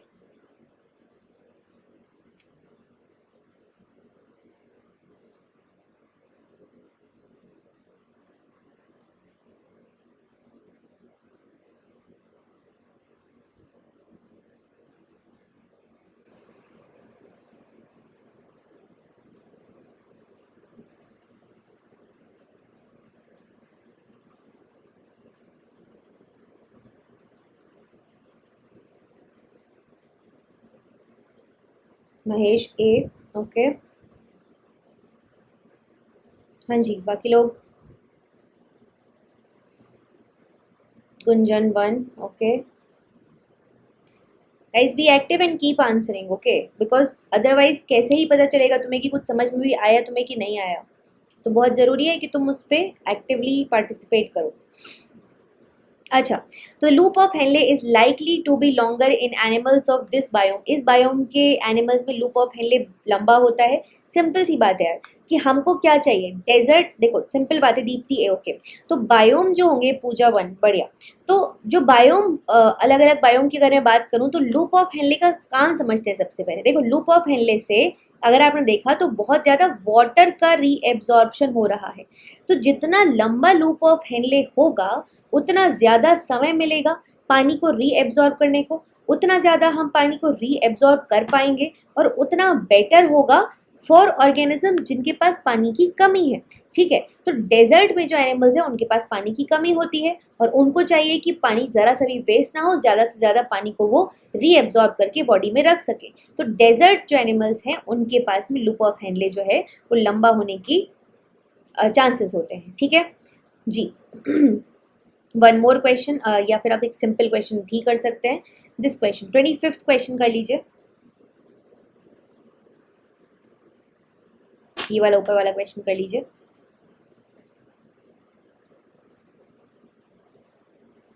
यहाँ लिखा है desert animals have longer loop of Henle compare to that of humans, it may be due to the following reasons. 4 option दिए हैं, इसमें से क्या बात करेक्ट है ये आपको बताना है।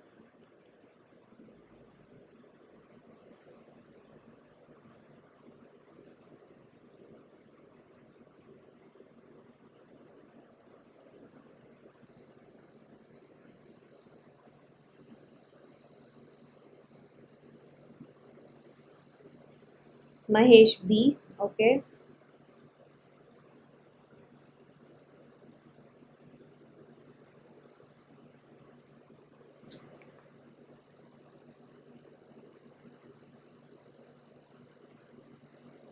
Shivani B, okay. Raveena B, alright.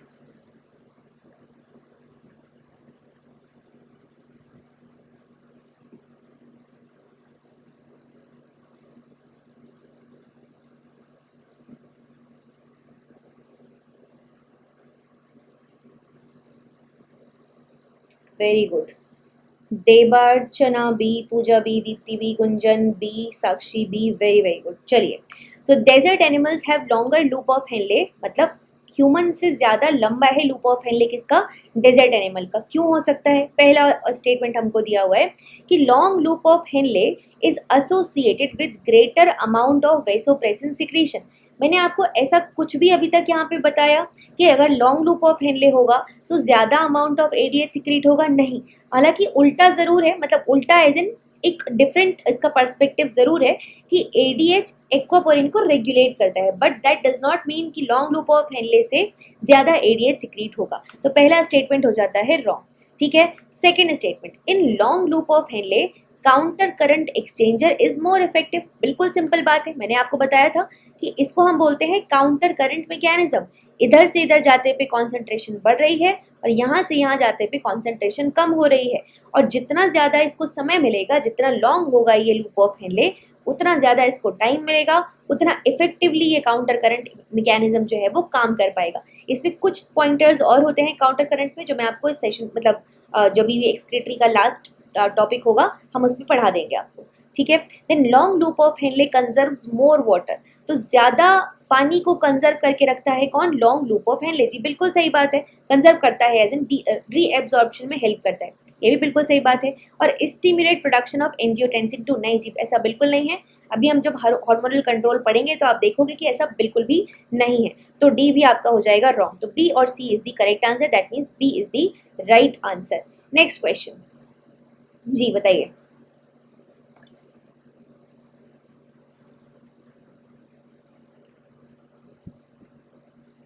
हाँ जी फटाफट बताना शुरू कीजिए। तो क्वेश्चन है, during urine formation the filtration of blood at the glomerulus is, ठीक है। यूरिन फॉर्मेशन के समय पे जो फिल्ट्रेशन का प्रोसेस होता है ब्लड में, of blood at the glomerulus, कैसा होता है, एक्टिव होता है, ऑस्मोटिक होता है, प्रेशर ड्रिवन फिजिकल प्रोसेस होता है, या फिर non energy mediated transport process होता है, कैसा होता है। Pooja C, okay I got one answer. Mahesh C definitely, okay very good. Shivani C, Raveena C, okay, Deepti C, ठीक है बहुत बढ़िया।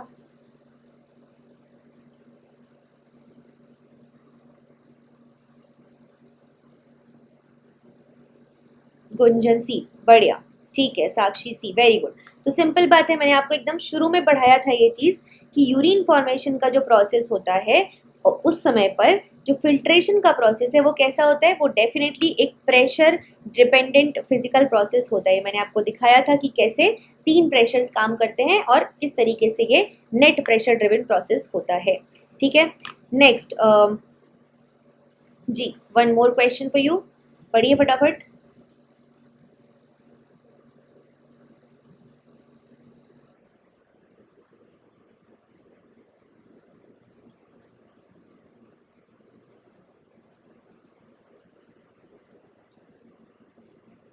इसके थोड़े डिफिकल्ट क्वेश्चंस भी करने की कोशिश करेंगे हम जरूर से, ठीक है। यस शिवानी, एक्सक्रीटरी सिस्टम का पार्ट मैं कंप्लीट करा रही हूँ। पूरा भी जो टॉपिक्स हैं हम कोशिश करेंगे कि आपके एग्जाम तक डेली बेसिस पर 4 बजे ये क्लासेस मैं करूँ, ठीक है। और कुछ ना कुछ ऐसा टॉपिक जहाँ से आपके एग्जाम में आने के क्वेश्चन आने के चांसेस बहुत ही ज़्यादा हाई हैं, उनको हम यहाँ पर पढ़ने की कोशिश करेंगे with the help of previous year questions. तो मेक श्योर कि आप इस टाइम पे यहाँ पर प्रेजेंट रहें, इस सेशन को देखें, because I am doing this for you, so you should be present here, तभी मुझे भी पढ़ाने में आपको मज़ा आएगा, ठीक है। तो आप यहाँ पे प्रेजेंट रहिए 4 बजे, ज़रूर से सेशन को लाइक कीजिए, जितने भी बच्चे आते हैं देखते हैं सेशन को लाइक किया कीजिए, प्रेजेंट रहिए, and then of course subscribe कीजिए चैनल को, अपने दोस्तों के साथ शेयर कीजिए जो तैयारी कर रहे हैं। एंड अगर आपको पसंद आता है तो ज़रूर से मुझे बताइए कि और कौन सा टॉपिक है जो आप कवर करना चाहते हो मेरे साथ इस पर्टिकुलर सीरीज़ में, शॉर्ट सीरीज़ में फॉर CSIR नेट सितंबर 2022। जी Jhalak B, Gunjan B, Sakshi B, Deepti B, Pooja B, Raveena B, very good बच्चों। बहुत सिंपल है कि concentration of urine in mammals depends on, किस पे डिपेंड करेगा, length of Henle's loop, Henle loop की जो लेंथ है उस पर डिपेंड करेगा, क्योंकि पानी वहीं से एब्जॉर्ब होता है, ठीक है। चलिए ओके वन मोर क्वेश्चन, बताइए।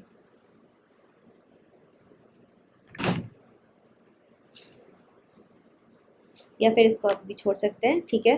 कुछ क्वेश्चंस आपसे थोड़े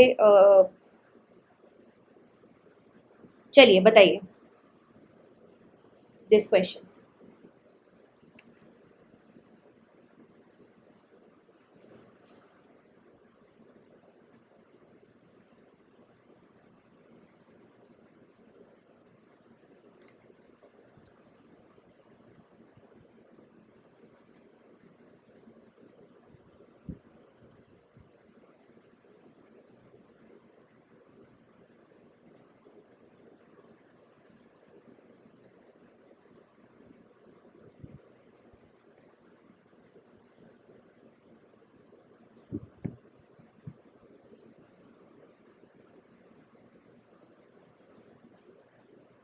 शिवानी सी, ओके।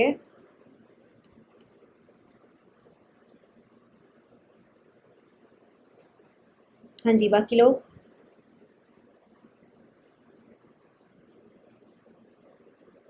महेश सी। चलिए पढ़ने की कोशिश करते हैं। Invertebrates, Nitin D, okay. Invertebrates the variation in the structure and function of nephrons, Pooja C, Sakshi C, Raveena C, बहुत बढ़िया। चलिए जी पढ़ने की कोशिश करते हैं इस क्वेश्चन को फिर इसी बात पर। वर्टिब्रेट में वेरिएशन हो रहा है स्ट्रक्चर में और फंक्शन ऑफ नेफ्रॉन में, और ये जो वेरिएशन है ये डायरेक्टली लिंक्ड है to the osmo regulatory requirement of the organism. Organism की जो ऑस्मो रेगुलेटरी रिक्वायरमेंट है, मतलब कि ऑस्मोलाइट्स को बैलेंस करने की जो रिक्वायरमेंट है, डिपेंडिंग अपॉन दी हैबिटेट, जिस जगह पे वो रह रहे हैं उसके बेसिस पर ये चीज़ें डिपेंड करती हैं। एंजल पूजा डी, दीप्ति सी, रवीना सी, ओके बहुत बढ़िया। चलो, from the options given below, identify the correct combination that truly represents the adaptation seen in desert mammals. So, desert में रहने वाले जो mammals हैं उनमें क्या चीज़ इसमें से मिलनी चाहिए, क्या नहीं मिलनी चाहिए, ये हमको यहाँ पे बताना है, ठीक है। अब सिंपल बात है, पहला स्टेटमेंट देखते हैं, लॉन्ग लूप ऑफ हेनले। तो 1 तो पक्का पक्का मिलना चाहिए, है ना, लॉन्ग लूप ऑफ हेनले तो मिलना ही चाहिए। दैट मीन्स मैं ऑप्शन बी को तो एलिमिनेट कर ही दूँ। शॉर्ट लूप ऑफ हेनले बिल्कुल नहीं मिलेगा, मतलब कि जो ये है 2, इसको मैं हटा दूं तो ये भी हट गया, आपका ए ऑप्शन भी चला गया।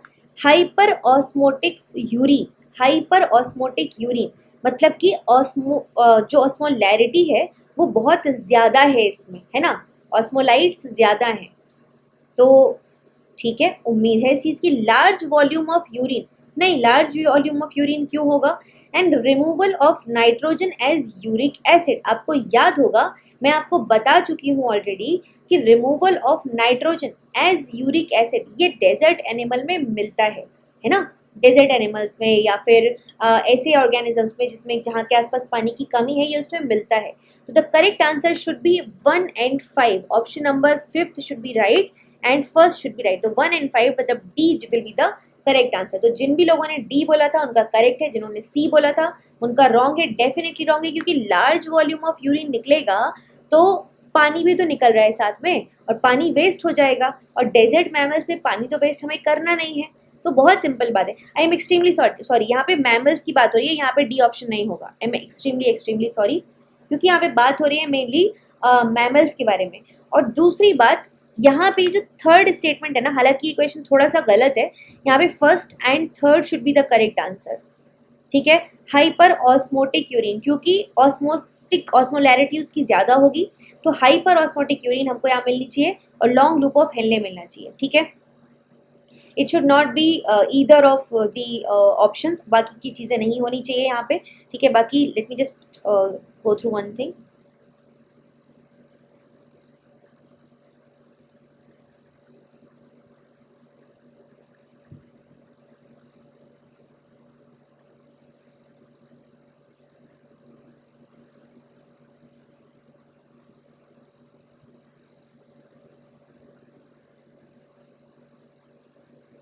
हाँ, तो सिंपल बात है, यहाँ पे मैमल्स लिखा हुआ है, तो that should be not be the right answer, ठीक है। चलिए जी, तो this is all about this session. I hope you have like this session, आपको पसंद आया है और आप काफ़ी कुछ सीख के जा रहे हैं। अब नेक्स्ट जो क्लास होगी उसमें हम क्या सीखेंगे, उसमें हम बात करेंगे about the regulation part, regulation को समझेंगे। रेगुलेशन में मेनली 3 चीज़ें होती हैं, एक होता है रीनल ऑटो रेगुलेशन, एक होता है न्यूरल रेगुलेशन और एक होता है हार्मोनल रेगुलेशन। इन तीनों को हम समझेंगे कल के सेशन में with previous year questions time पे 4 बजे डॉट पहुंच जाइएगा यहाँ पर, मैं आपको मिलूंगी और उसके बाद में हम कोई फिर से कुछ और इम्पोर्टेंट टॉपिक पढ़ेंगे। कई बार ऐसा भी करेंगे कि हम छोटे छोटे टॉपिक्स करेंगे और उनके क्वेश्चंस करेंगे, बट लगातार आपके एग्जाम तक 4 बजे ये क्लास चलती रहेगी। तो don't miss this class, subscribe the channel, इसको लाइक कीजिए वीडियोस को पसंद आती हैं तो, and be here. Take care everyone, bye bye, will see you in the next video, bye bye. Hi everyone, sure shot series 3.0 का ये 11th part है। श्योर शॉर्ट सीरीज़ का एक स्पेसिफिक मतलब है, इसका एक स्पेसिफिक मीनिंग है जिसके लिए ये शुरू की गई थी। तो द पर्पज़ इज़ कि आप लास्ट मिनट पे जब रिवीजन करने की बारी आती है तो डेफिनेटली आप पूरी किताबें या पूरे नोट्स नहीं पढ़ सकते। तो इसका पर्पज़ ये था कि लास्ट मोमेंट पे हम ऐसी चीज़ों का रिवीजन कर पाएँ एग्ज़ाम के जस्ट पहले या एक दिन पहले, जो बहुत ज़्यादा इम्पॉर्टेंट हैं एग्ज़ाम के पर्सपेक्टिव से और उनके एग्ज़ाम में आने के चांसेस काफ़ी ज़्यादा हैं। तो यही पर्पज़ से मैं ये वाला जो सीरीज़ है वो लेकर आई थी और ये गेट के लिए और CSIR नेट के लिए बहुत ज़्यादा हेल्पफुल रहा था। आप लोग जो कमेंट सेक्शन है उसमें चेक भी कर सकते हैं। तो उसका मैंने पार्ट 1 किया, देन पार्ट 2 एंड देन ये थर्ड पार्ट मैंने स्टार्ट किया and now I am trying कि अगेन आपको वो सब चीज़ें इंपॉर्टेंट दे पाऊँ जो आपके एग्जाम में आ सकती हैं। मैं फॉर्मूला का भी रिकमेंड जो कंप्लीटेड या कंपाइल्ड वर्जन है वो बना चुकी हूँ। सीरीज़ ए जो है और सीरीज़ 1 जो थी उसका मैं आपको वापस से कंपाइलेशन दे चुकी हूँ। दोनों का लिंक आपको डिस्क्रिप्शन बॉक्स में मैं दे दूंगी, उसको ज़रूर से देखिए। आपके एग्जाम में जब वहाँ से क्वेश्चंस आएंगे तब आपको उसका वैल्यू समझ में आएगा। So let's begin the 11th part शुरू करते हैं और इसके पहले के जितने भी पार्ट्स हैं इस सीरीज़ के भी उसको ज़रूर से देख लीजिएगा, ठीक है, क्योंकि बहुत सारा इन्फॉर्मेशन है तो अगेन इसको कम से कम आपको 2 से 3 बार देखना होगा। बाकी अगर आपको वीडियोस पसंद आते हैं तो ज़रूर से लाइक कीजिए, शेयर कीजिए अपने दोस्तों के साथ में और सब्सक्राइब कीजिए चैनल को। टेलीग्राम ग्रुप भी आप लोग ज्वाइन कर सकते हो if you want any sort of update and discussions related to exam. तो सबसे पहले आज हम जिस चीज़ के बारे में बात करने वाले हैं वो एक्सट्रीमली इम्पॉर्टेंट टॉपिक है और ये टॉपिक आपका मोस्टली अगर आप बात करेंगे तो जो CSIR नेट में एक्सक्रीटरी सिस्टम है उसमें यहाँ से चीज़ें आने के बहुत ज़्यादा चांसेस होते हैं। एक्सक्रीटरी सिस्टम का मोस्ट इम्पॉर्टेंट पार्ट होता है हार्मोनल रेगुलेशन, कि जब एक्सक्रीटरी सिस्टम वर्क कर रहा है तो किस तरीके से जो आपका हार्मोन्स होते हैं वो कंट्रोल करते हैं, ठीक है। आपको पता है कि एक्सक्रीटरी सिस्टम का पर्पस होता है कि बॉडी में जितनी भी वेस्टफुल प्रोडक्ट बने हैं, जितनी भी ऐसी चीज़ें बन रही हैं जो बॉडी के लिए हार्मफुल है या एक्सेसिव अमाउंट में है जिनकी बॉडी को ज़रूरत नहीं है, उन सबको बाहर की तरफ फेंका जा सके, एक्सक्रीट आउट किया जा सके और जो चीज़ें इम्पॉर्टेंट है, जिन चीज़ों की ज़रूरत नेसेसिटी है वो चीज़ें हम अंदर रख सकें। ऑल्सो अगर किसी भी पॉइंट पे आप देखेंगे कि वेस्ट प्रोडक्शन बहुत ज़्यादा है but then there is not that much of excretion, तो वहीं पे प्रॉब्लम्स होती हैं, ठीक है। आपने सुना होगा एक term kidney failure. Kidney failure का मतलब यही होता है कि किडनी अपना काम करने में, मतलब एक्सक्रीशन का जो काम है वो कंप्लीट करने में या पूरी तरीके से करने में असफल रही है, ठीक है।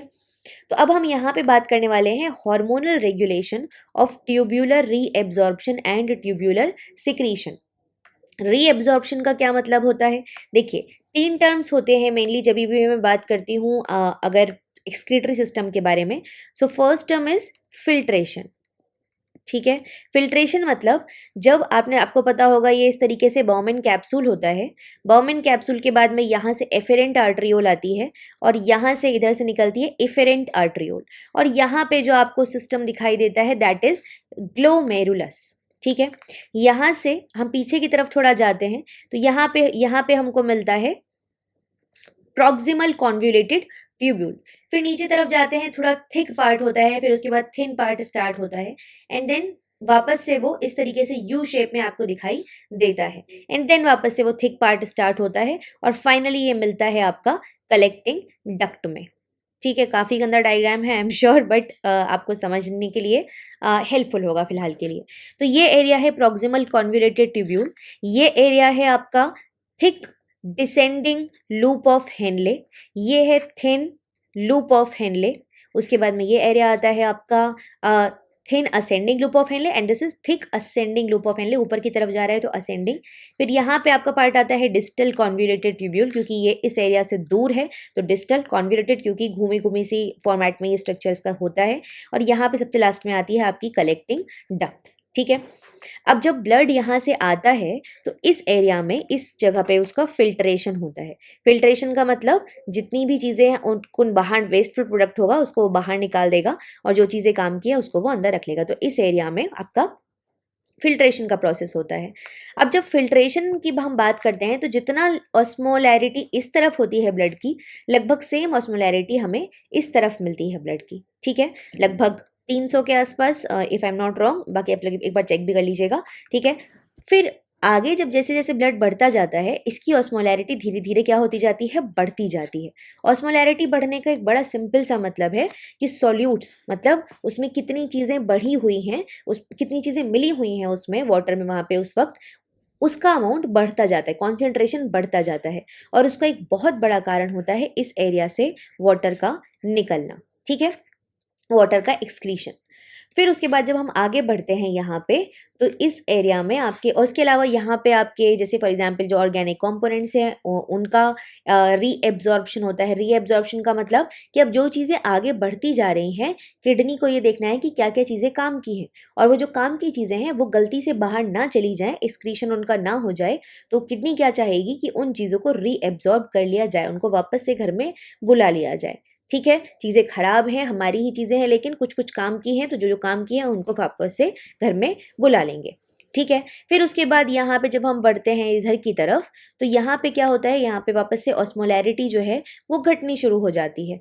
क्यों? क्योंकि यहाँ से जो सॉल्ट्स होते हैं, सोडियम, पोटेशियम, क्लोराइड एटसेट्रा, ये भी आपके रीएब्जॉर्प्शन भी होता है इनका, साथ ही साथ बाइकार्बोनेट आयन का रीएब्जॉर्प्शन होता है, साथ ही साथ यहाँ से पोटेशियम का सिक्रीशन होता है, और फाइनली फिर आपका प्रोसेस जो भी एक्सक्रीशन का है वो कंप्लीट होता है।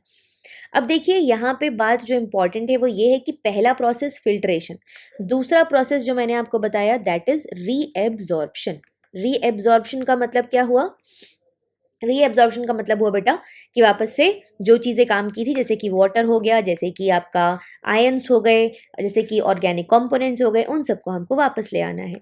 और फिर सबसे लास्ट में जो चीज़ें यहाँ पे प्रेजेंट हैं, मान लीजिए एक्स्ट्रा चीज़ें हैं यहाँ पे, मतलब एक्स्ट्रा चीज़ें हैं कुछ, और उनका वापस से आपको सिस्टम के थ्रू उसको फिल्टर आउट करना है, तो उसका होगा सिक्रीशन। सिक्रीशन मतलब एक्स्ट्रा चीज़ें जो एक्सक्रीशन वाला सिस्टम है उसमें पहुंचाई जाएंगी, जैसे कि पोटेशियम आयन, ठीक है, उसको हम बोलते हैं सिक्रीशन।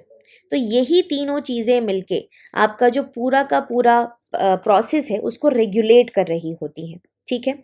अब इसी में हमारा मेन काम क्या है कि हमको जो जीएफआर है, जो ग्लोमेरुलर फिल्ट्रेशन रेट है, मतलब कि कितनी चीज़ें इस तरफ से इस तरफ पहुंचाई जाएंगी, कितना अमाउंट, ठीक है, फिल्ट्रेशन रेट क्या होना चाहिए, किस रेट से ब्लड इससे उस तरफ जा रहा है, ये मेंटेन करना एक्सट्रीमली इम्पॉर्टेंट होता है। क्यों इम्पॉर्टेंट होता है? क्योंकि बहुत सिंपल सी बात है, अगर चीज़ें ज़्यादा चली गई तो बॉडी में चीज़ों की कमी हो सकती है, डिहाइड्रेशन हो सकता है वगैरह वगैरह, और अगर चीज़ें ज़्यादा नहीं गई तो वेस्ट प्रोडक्ट बॉडी में एकत्रित होते रहेंगे, और उसके कारण क्या होगा, उसके कारण जो बॉडी है वो वहाँ पे टॉक्सिक प्रोडक्ट्स का जमा होना शुरू हो जाएगा, जो कि बॉडी के लिए बहुत ज़्यादा हार्मफुल है। तो अब हम चलते हैं कि यहाँ पे बहुत सारी चीज़ें हैं जो कि रेगुलेट कर रही होती हैं, उन्हीं में से एक पार्ट है हार्मोनल रेगुलेशन, जहाँ से बहुत क्वेश्चंस आते हैं भर भर के आपके एग्जाम में, उसके बारे में आज हम बात करने वाले हैं, ठीक है। तो यहाँ पे आते हैं hormonal regulation of tubular reabsorption and tubular secretion. अब आप सब समझ रहे होंगे कि मैं आपसे आपको क्या समझाने की कोशिश करी थी। Just give me a second guys. Okay जी, तो यहाँ पे हमको समझना है हार्मोनल रेगुलेशन ऑफ, कहाँ से, ट्यूब जो जा रही है उसमें से रीएब्जॉर्ब करना है हमको, ठीक है, और साथ ही साथ जो सिक्रीशन है उसका भी रेगुलेशन किस तरीके से देखना है। तो सबसे पहले एक नाम आता है एंजियोटेंसिन। तो एंजियोटेंसिन हमेशा एंजियोटेंसिन नहीं होता। एंजियोटेंसिन इन बिगनिंग अगर मैं बात करूं तो एंजियोटेंसिन होता है बेटा रेनिन, सॉरी एंजियोटेंसिन होता है एंजियोटेंसिनोजन, ठीक है। एंजियोटेंसिनोजन को जब सिचुएशन ऐसी आती है कि रेगुलेशन करना है, तो यहाँ पे एक नाम आता है रेनिन। रेनिन क्या करता है, इस एंजियोटेंसिनोजन को कन्वर्ट कर देता है एंजियोटेंसिनोजन 1 में, ठीक है। और फिर एक और हार्मोन आता है जिसका नाम है एस, जो कि एक वापस से पेप्टाइडेज ही है, ये भी पेप्टाइडेज ही था, मतलब पेप्टाइड को कुछ कुछ अमीनो एसिड को काट के निकाल देने वाला या कुछ चेंजेस लाने वाला। सिमिलरली एस, जो आप आई एम श्योर कि कोविड के कारण बहुत आम इसका सुन रहे होंगे, ये पिक्चर में आता है और फिर ये कन्वर्ट करता है एंजियोटेंसिन 1 को एंजियोटेंसिन 2 में, जो कि आप यहाँ देख सकते हो। अब ये एंजियोटेंसिन 2 जो है ये major stimuli that trigger release, क्यों रिलीज होता है सबसे पहले हम वो समझ लेते हैं। जब कभी भी लो ब्लड वॉल्यूम हुआ, मतलब कि ब्लड का वॉल्यूम कम मतलब ब्लड का प्रेशर कम, पानी ही कम है तो पानी प्रेशर कैसे लगाएगा, ठीक है। तो वॉल्यूम अगर किसी चीज का कम है तो डेफिनेटली वहां प्रेशर भी कम ही है। जब ब्लड प्रेशर कम हुआ तो उसके कारण रेनिन इंड्यूस, आप देख सकते हो यहाँ पे रेनिन इंड्यूस करता है क्या, प्रोडक्शन ऑफ एंजियोटेंसिन 2, ठीक है। रेनिन कहाँ से आ रहा है, रेनिन आ रहा है लिवर की हेपेटोसाइट सेल से, ठीक है जी। अब ये क्या करता है एंजियोटेंसिन 2, ये बेसिकली स्टिमुलेट करता है activity of sodium proton antiporter in proximal convoluted tubule, ठीक है। इससे क्या होगा, इससे सोडियम बहुत ज़्यादा रीएब्जॉर्ब होने लगेगा। जब सोडियम रीएब्जॉर्ब होगा बाकी के सॉल्यूट भी रीएब्जॉर्ब होंगे। आपको ये बात पता होना चाहिए कि अगर कहीं पे सॉल्यूट्स ज़्यादा हैं, ये एक सिस्टम है जहाँ पे सॉल्यूट्स ज़्यादा हैं और यही इसके पास में दूसरा सिस्टम है जिसके सॉल्यूट्स का अमाउंट कम है, तो पानी जिस तरफ सॉल्यूट्स ज़्यादा हैं उस तरफ भागेगा, ठीक है। तो सॉल्यूट्स गए, सॉल्यूट आपने देखा होगा कॉलेरा में जैसा कि होता है, सॉल्यूट बाहर की तरफ जा रहा है, पानी भी बाहर की तरफ जा रहा है, ठीक। तो सोडियम और दूसरे सॉल्यूट का जब रीएब्जॉर्प्शन हुआ, साथ ही साथ वो पानी को बोलते हैं भाई तू भी चल हमारे साथ साथ, ठीक है। इसके कारण जब वाटर भी जाएगा तो अल्टीमेटली क्या होगा, इसके कारण ब्लड का जो वॉल्यूम है वो बढ़ जाएगा और ब्लड का वॉल्यूम बढ़ा तो ब्लड का प्रेशर बढ़ जाएगा। तो मतलब बेसिकली क्या हो रहा था, ब्लड का प्रेशर क्या हो रहा था, लो हो रहा था। हमको चाहिए कहाँ पे आ जाए, हमको चाहिए कांस्टेंट पे आ जाए, तो वापस से ये उसको हल्का सा बढ़ा देगा जिससे कि जो नॉर्मल रेट है उसको वो मेंटेन कर पाए, ठीक है। ये हुआ पहला हार्मोन। दूसरे हार्मोन की तरफ आते हैं, एल्डोस्टेरॉन।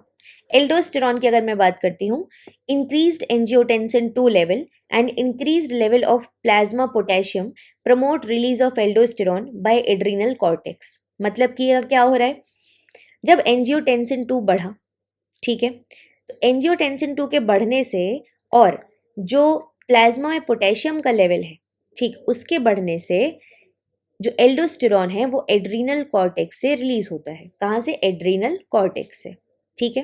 रेनिन कहाँ से आया था, रेनिन आया था हेपेटोसाइट से, हेपेटोसाइट से, हेपेटोसाइट मतलब लिवर की सेल, ठीक है। एस कहाँ से आ रहा है, एस आ रहा है लंग्स से, तभी तो कोविड लंग्स को इफेक्ट कर रहा है, ठीक है। Mechanism and site of action, कहाँ काम करता है और कैसे काम करता है। तो एल्डोस्टेरॉन बेसिकली क्या करता है, ये वापस से जो सोडियम पोटेशियम पंप है इनकी एक्टिविटी को बढ़ा देता है। कहाँ पे, बेसोलेटरल मेम्ब्रेन में, ठीक है। अब उसके कारण क्या होगा और कहाँ पे बढ़ा रहा है इसके अलावा, और sodium channel in apical membrane of principal cell in collecting duct. Principal cell important नाम है, कहाँ पाई जाती है, कलेक्टिंग डक्ट में पाई जाती है, ठीक है। अच्छा, अब सोडियम का इसने जो एक्टिविटी, सोडियम पोटेशियम पंप और सोडियम चैनल दोनों की एक्टिविटी को इसने बढ़ा दिया। इसके कारण क्या होगा, जो सोडियम और क्लोराइड है उनका तो रीएब्जॉर्प्शन बढ़ेगा, मतलब वो अंदर तरफ ज़्यादा आएंगे, और पोटेशियम का सिक्रीशन बढ़ जाएगा, ठीक है। जिसके कारण अब सोडियम क्लोराइड मतलब आयंस ज़्यादा अंदर आ रहे हैं, और मैंने अभी आपको समझाया जिस तरफ ज़्यादा सॉल्यूट ज़्यादा आयन उस तरफ पानी, तो पानी का अमाउंट वापस से ज़्यादा रीअब्जॉर्ब होने लगेगा, ठीक है। ज़्यादा पानी का रीअब्जॉर्प्शन हुआ, ब्लड का वॉल्यूम बढ़ गया, ब्लड का वॉल्यूम बढ़ गया, ब्लड प्रेशर वापस से बढ़ गया, तो हमें बैक टू नॉर्मल लेके आना है, ठीक है। तीसरा नाम आता है एंटी डायूरेटिक हार्मोन या फिर वेसोप्रेसिन, एक्सट्रीमली इंपॉर्टेंट। देखिए, अब यहाँ से एक और चीज़ बनेगी, इसके बारे में मैं अभी थोड़ी देर में आपको बताऊंगी, बट फिलहाल हम ये एडीएच को समझते हैं जिसका दूसरा नाम वेसोप्रेसिन भी है।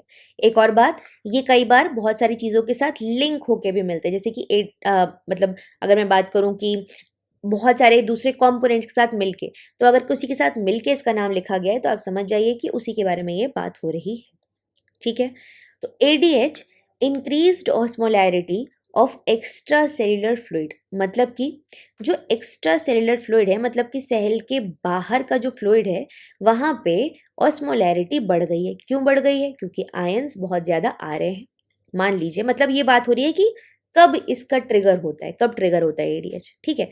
तो जब सॉल्यूट्स का अमाउंट बढ़ गया, ऑस्मोलैरिटी बढ़ गई, या फिर ब्लड का वॉल्यूम घट गया, दोनों में से कोई भी एक बात। ऑस्मोलैरिटी बढ़ गई या ब्लड का वॉल्यूम घट गया, उस टाइम पे एडीएच रिलीज होगा कहाँ से? पोस्टीरियर पिट्यूटरी ग्लैंड से, ठीक है। क्या करेगा ये बेसिकली, देखिए अब मैंने आपको यहाँ पे एक डायग्राम दिखाया था। इस जगह पे पाई जाती हैं बेसिकली एक्वापोरिन 1 चैनल, एक्वापोरिन 1। तो दो चैनल यहाँ पे मिलती हैं, एक्वापोरिन 1 और एक्वापोरिन 2। एक्वा मतलब पानी, पोरिन मतलब चैनल जिसके थ्रू पानी बाहर की तरफ रीएब्जॉर्ब होके आ रहा है, ठीक है। जो एडीएच होता है ये क्या करता है, ये इस एक्वापोरिन को अगर आप देखेंगे तो ये इंसर्शन करा देता है of water channel protein into apical membrane, ठीक। तो एडीएच क्या कर रहा है? एडीएच बोल रहा है भाई तुम बहुत ज़्यादा सॉल्ट्स आ गए हैं यहाँ पे, भाई पानी आप इधर की तरफ चलो, वाटर जिधर की तरफ सॉल्ट ज़्यादा है उधर की तरफ आप चल पड़ो। तो बेसिकली एक्वापोरिन को वहाँ पे पहुँचा रहा है या वहाँ पे उसका प्रेजेंस जो है वो बढ़ा रहा है, उसको स्टिमुलेट कर रहा है, एक्टिवेट कर रहा है। किस लिए? जिससे कि पानी का रीएब्जॉर्प्शन को हम बढ़ा सकें। तो ये कब कर रहा है आप सोच के देखिए, अब अपने आप दिमाग लगा के कि ब्लड वॉल्यूम या तो घट गया है या फिर सॉल्यूट्स जो हैं वो बहुत ज़्यादा बढ़ गए हैं, और दोनों ही केसेस में इस सिचुएशन को कौन बचा सकता है? पानी, ठीक है। तो ये क्या कर रहा है? ये एक्वापोरिन 2। और एक खास बात जो यहाँ पर आती है, जहाँ से क्वेश्चन भी बनता है, एडीएच एक्वापोरिन 1 के ऊपर कोई भी रोल प्ले नहीं कर सकता, मतलब एडीएच एक्वापोरिन 1 को इफेक्ट नहीं करता, ठीक है। तो एक्वापोरिन 2 को इसने बोला कि भाई आओ तुम यहाँ पे कहीं इस जगह पे कहीं इसका प्रेजेंस होता है कलेक्टिंग डक्ट के आसपास, ठीक है, डीसीटी और कलेक्टिंग डक्ट में। यहाँ से ये बोलेगा भाई आप जो हैं वो वाटर को ज़्यादा से ज़्यादा रीअब्जॉर्प्शन उसका बढ़ाइए, ठीक है। ये हो गई एक बहुत इंपॉर्टेंट बात। अच्छा, तो आप देख सकते हैं कि इसके कारण जो फैकल्टेटिव रीअब्जॉर्प्शन है पानी का वो बढ़ जाएगा, जिसके कारण ऑस्मोलैरिटी घट जाएगी। मतलब हमको बेसिकली होमियोस्टैसिस को मेंटेन करना है, मतलब कि जो नॉर्मल सिचुएशन थी उसको हमको मेंटेन करके रखना है, ठीक है। अब एक और बात करते हैं जो एक्सट्रीमली इंपॉर्टेंट है, जैसे कि एल्कोहल। किस तरीके से एल्कोहल फर्क डालता है आपके एडीएच के ऊपर, या एल्कोहल अगर बॉडी में है तो क्या होता है। आपने बहुत बार सुना होगा कि एल्कोहल से डिहाइड्रेशन होता है, ठीक है। तो ये करता क्या है एग्जैक्टली? एल्कोहल बॉडी में जाके एडीएच के रिलीज को इनहिबिट करता है, ठीक। एल्कोहल ने एडीएच को इनहिबिट किया, एडीएच पानी का रीएब्जॉर्प्शन कर नहीं पाया, पानी का रीएब्जॉर्प्शन नहीं हो पाया तो ब्लड का जो वॉल्यूम था वो बढ़ नहीं पाया, ठीक है। साथ ही साथ जो ऑस्मोलैरिटी थी बॉडी की वो घट नहीं पाई। तो इस सब के कारण ये सब चीज़ें होती हैं और मतलब आप देखते हो सुनते हो डिहाइड्रेशन हो जाता है, ठीक। ये हो गया आपका एल्कोहल का इफेक्ट एडीएच के ऊपर या वाटर के रीएब्जॉर्प्शन के ऊपर। फिर आता है एक नया नाम जिसको हम बोलते हैं एट्रियल नेट्रियूरेटिक पेप्टाइड, एएनपी। एक और साथ में आता है यहाँ पे बीएनपी, दोनों में से कुछ भी रहेगा, आप समझ जाइएगा लगभग सेम सा काम हो रहा है, ठीक है। ये क्या करता है? ये जो एट्रिया है हार्ट का, एट्रियम और वेंट्रिकल दो पार्ट होते हैं, आप सभी को पता होगा। लेफ्ट ऑरिकल या एट्रियम, लेफ्ट वेंट्रिकल या atrium, right auricle right ventricle. तो एट्रियम का काम है बेसिकली जो हार्ट के 4 एरिया हैं उनमें से एक नाम है ये, और इसको अगर हम स्ट्रेच कर देंगे, अगर इसकी स्ट्रेचिंग हो जाएगी, ठीक है, स्ट्रेचिंग हो जाएगी तो उसके कारण क्या होगा? उसके कारण मतलब सबसे पहले क्या होता है कि स्ट्रेचिंग होती है एट्रिया की। स्ट्रेचिंग जब होती है एट्रिया की उसके कारण स्टिम्युलेशन होता है सिक्रीशन ऑफ एएनपी का, ठीक है। इसके कारण जब यहाँ पे स्ट्रेचिंग हुई एएनपी सिक्रीट हुआ। अब एएनपी सिक्रीट होके क्या करेगा? ये रीएब्जॉर्प्शन ऑफ सोडियम को, और जब सोडियम का रीएब्जॉर्प्शन घट रहा है तो वाटर का भी घटेगा। कहाँ पे? पीसीटी में, प्रॉक्सिमल कन्वोल्यूटेड ट्यूबुल में और कलेक्टिंग डक्ट दोनों जगह, ठीक है। Also inhibits secretion of aldosterone and ADH. ADH aldosterone दोनों को वापस नहीं आने देगा। तो स्ट्रेचिंग ऑफ एट्रिया का मतलब ब्लड का वॉल्यूम बढ़ा, ब्लड का वॉल्यूम बढ़ा मतलब ब्लड का प्रेशर बढ़ा, ब्लड का प्रेशर बढ़ा मतलब जो फ्लो था, जो फिल्ट्रेशन था है ना, फिल्ट्रेशन उस तरफ जा रहा है जो, वो बढ़ा, फिल्ट्रेशन बढ़ेगा तो ग्लोमेरुलर फिल्ट्रेशन जो रेट है वो बढ़ जाएगा। और हम क्या चाहते हैं, हम चाहते हैं इसको कांस्टेंट रखना, ठीक है। तो जब स्ट्रेचिंग हुई एट्रिया की, उसके कारण एएनपी रिलीज हुआ, एएनपी रिलीज हुआ। अब क्या हुआ यहाँ पे इसने क्या किया, इसने बोला सोडियम तुम बिल्कुल, तुम्हारी जरूरत नहीं है यहाँ पे अभी, तुम इधर तरफ मत आओ, और ना ही वाटर तुम इधर की तरफ आओ। इधर की तरफ मतलब बॉडी में रीएब्जॉर्प्शन तुम्हारा नहीं चाहिए, ठीक है, नहीं चाहिए। तो उसके कारण, और कहाँ कहाँ पे अफेक्ट कर रहा है, ये पीसीटी पे इफेक्ट कर रहा है, और साथ ही साथ ये कलेक्टिंग डक्ट पे इफेक्ट कर रहा है, ठीक है। तो इसने बोला तुम इधर नहीं आओगे। साथ ही साथ इसने एल्डोस्टेरॉन और एडीएच, एडीएच क्या करता था, एडीएच वाटर के रिलीज को में मदद करता था, एल्डोस्टेरॉन अभी हम देखेंगे, ठीक है।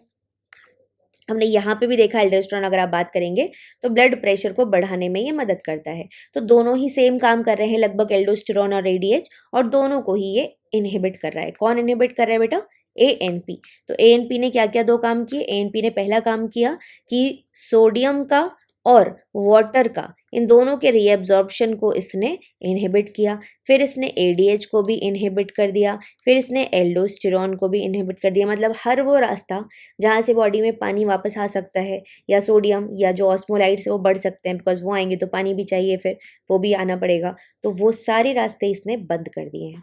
अब उसके कारण क्या होगा, उसके कारण सोडियम ज़्यादा यूरिन में जाने लगेगा, जिसको कि हम नेट्रीयूरेसिस भी बोलते हैं।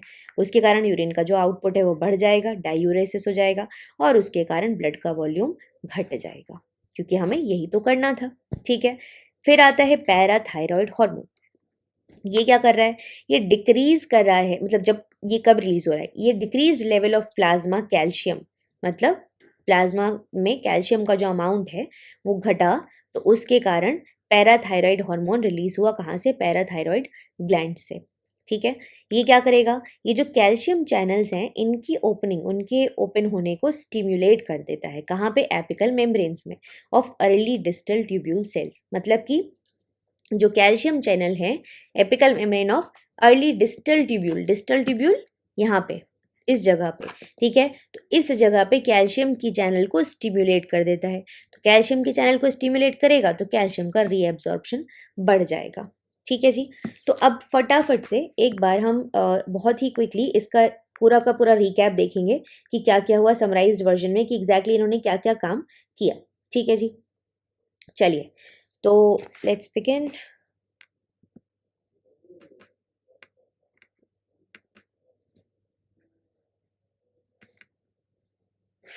ऑलराइट, तो सबसे पहले बात करते हैं हम एंजियोटेंसिन 2 की। तो क्या हुआ था यहाँ पे, जब ब्लड का जो वॉल्यूम था वो घटा, मतलब कि ब्लड प्रेशर घटा, ठीक है। तो इसके कारण जो लिवर की सेल्स थी उन्होंने क्या रिलीज किया, उन्होंने रेनिन रिलीज किया, ठीक। जब रेनिन रिलीज हुआ तो रेनिन ने क्या किया, रेनिन ने एंजियोटेंसिनोजिन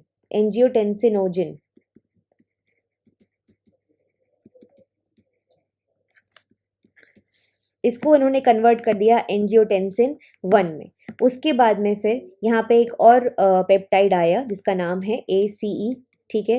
ये कार्बोक्सी टर्मिनल से 2 अमीनो एसिड को निकाल देता है, तो ये कन्वर्ट कर देता है एंजियोटेंसिन 1 को एंजियोटेंसिन 2 में। और ये एंजियोटेंसिन 2 क्या करता है, ये सोडियम प्रोटॉन जो एंटीपोर्टर है उसकी एक्टिविटी को बढ़ा देता है। कहाँ पे, PCT में, ठीक है। इसके कारण इनका रीएब्जॉर्प्शन जो है वो बढ़ जाता है। सोडियम का रीएब्जॉर्प्शन बढ़ेगा तो वाटर का रीएब्जॉर्प्शन भी बढ़ेगा, वाटर का रीएब्जॉर्प्शन बढ़ेगा तो ब्लड वॉल्यूम बढ़ेगा, ब्लड वॉल्यूम बढ़ेगा तो ब्लड प्रेशर बढ़ेगा, मतलब कि बैक टू नॉर्मल, ठीक है। ये हुई पहली बात, किसके बारे में, एंजियोटेंसिन के बारे में, ठीक है। यहाँ पे हमने रेनिन को भी देखा, यहाँ पे हमने एस को भी देखा, यहाँ पे हमने एंजियोटेंसिनोजन के एक्टिविटी को भी देखा। अब चलते हैं दूसरे प्रोसेस की तरफ। Give me moment again. Okay, तो यहाँ पे हम बात करने वाले हैं नेक्स्ट हार्मोन की, विच इज एल्डोस्टेरॉन, ठीक है। एल्डोस्टेरॉन को अब हम देखेंगे।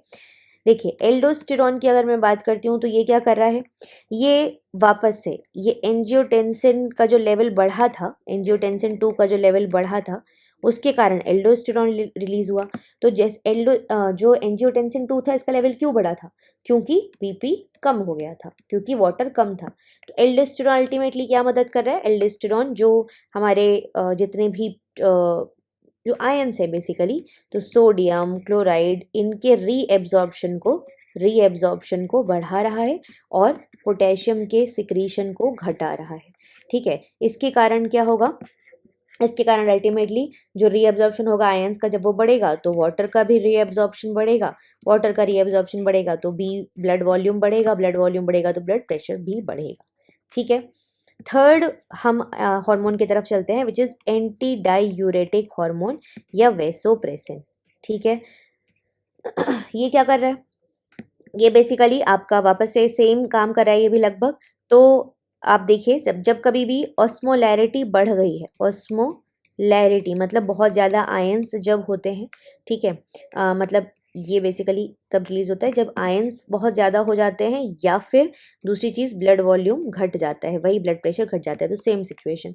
तो एडीएच क्या करता है, एडीएच वापस से जो सोडियम पोटेशियम पंप हैं, sorry not sodium potassium pump, aquaporin 2 को बोलता है भाई तुम वाटर को वापस से जल्दी जल्दी रीअब्जॉर्ब करवाओ।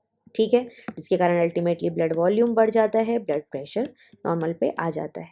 ठीक है, अब चलते हैं नेक्स्ट, एल्कोहल का इफेक्ट। मैंने आपको बताया यहाँ पे कि एल्कोहल का इफेक्ट क्या होता है, ये एडीएच को इनहिबिट करता है, और एडीएच इनहिबिट होगा तो ऑस्मोलैरिटी ये सब चीज़ें नहीं हो पाएंगी, that is Y dehydration.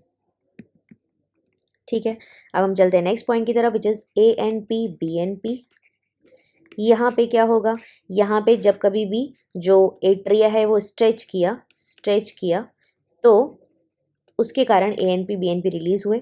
Atria stretch मतलब ब्लड वॉल्यूम ज़्यादा, मतलब ब्लड प्रेशर ज़्यादा। तो हमको बैक टू नॉर्मल करना है, तो ये कुछ ना कुछ ऐसा करते होंगे कि जो ये इनहिबिट कर रहे हैं तीन चीज़ों को। पहली बात तो सोडियम के रीएब्जॉर्प्शन को, ठीक है, दूसरा इनहिबिट कर रहा है एल्डोस्टेरॉन को, और तीसरा इनहिबिट कर रहा है एडीएच की एक्टिविटी को। ठीक, तो ये एएनपी बीएनपी पे ही बेसिकली अल्कोहल का कुछ ना कुछ काम भी होता है साथ ही साथ। ठीक है, इसके कारण क्या होगा, इसके कारण ब्लड वॉल्यूम जो है वो घट जाएगा, इसके क्योंकि वाटर अंदर रीएब्जॉर्प्शन जो है, वाटर का रीएब्जॉर्प्शन ऑफ H2O ये नहीं होगा, ब्लड वॉल्यूम घट गया, ब्लड प्रेशर घट गया, बैक टू नॉर्मल। लास्ट आते हैं पैराथायराइड हार्मोन पे। पैराथायराइड हार्मोन ये जब कभी भी कैल्शियम का लेवल घट गया है प्लाज्मा में, तब पीटीएच रिलीज होता है। पीटीएच रिलीज होके जो कैल्शियम चैनल है उन पे वर्क करता है, जो कि कहाँ पे प्रेजेंट है, डिस्टल कॉन्वोल्यूटेड ट्यूब्यूल में। इसके कारण कैल्शियम का रीएब्जॉर्प्शन बढ़ जाता है। ठीक है, so this is all about hormonal regulation of excretory system. I hope you have enjoyed it. I hope कि आपको सब कुछ समझ में आ गया हो। कोई भी डाउट है आप मुझे मैसेज करके पूछ सकते हैं, कमेंट सेक्शन में अपना जो भी डाउट है उसको रख दीजिए, और मैं एक्सक्रीटरी सिस्टम के और कुछ पार्ट्स लेकर आऊँगी जिसमें हम कंप्लीट कर लेंगे जो पूरा का पूरा ये सिस्टम है आपका, एंड आई एम श्योर आपको काफ़ी ज़्यादा बेनिफिट होगा इससे। Take care everyone, will see you in the next video, bye bye.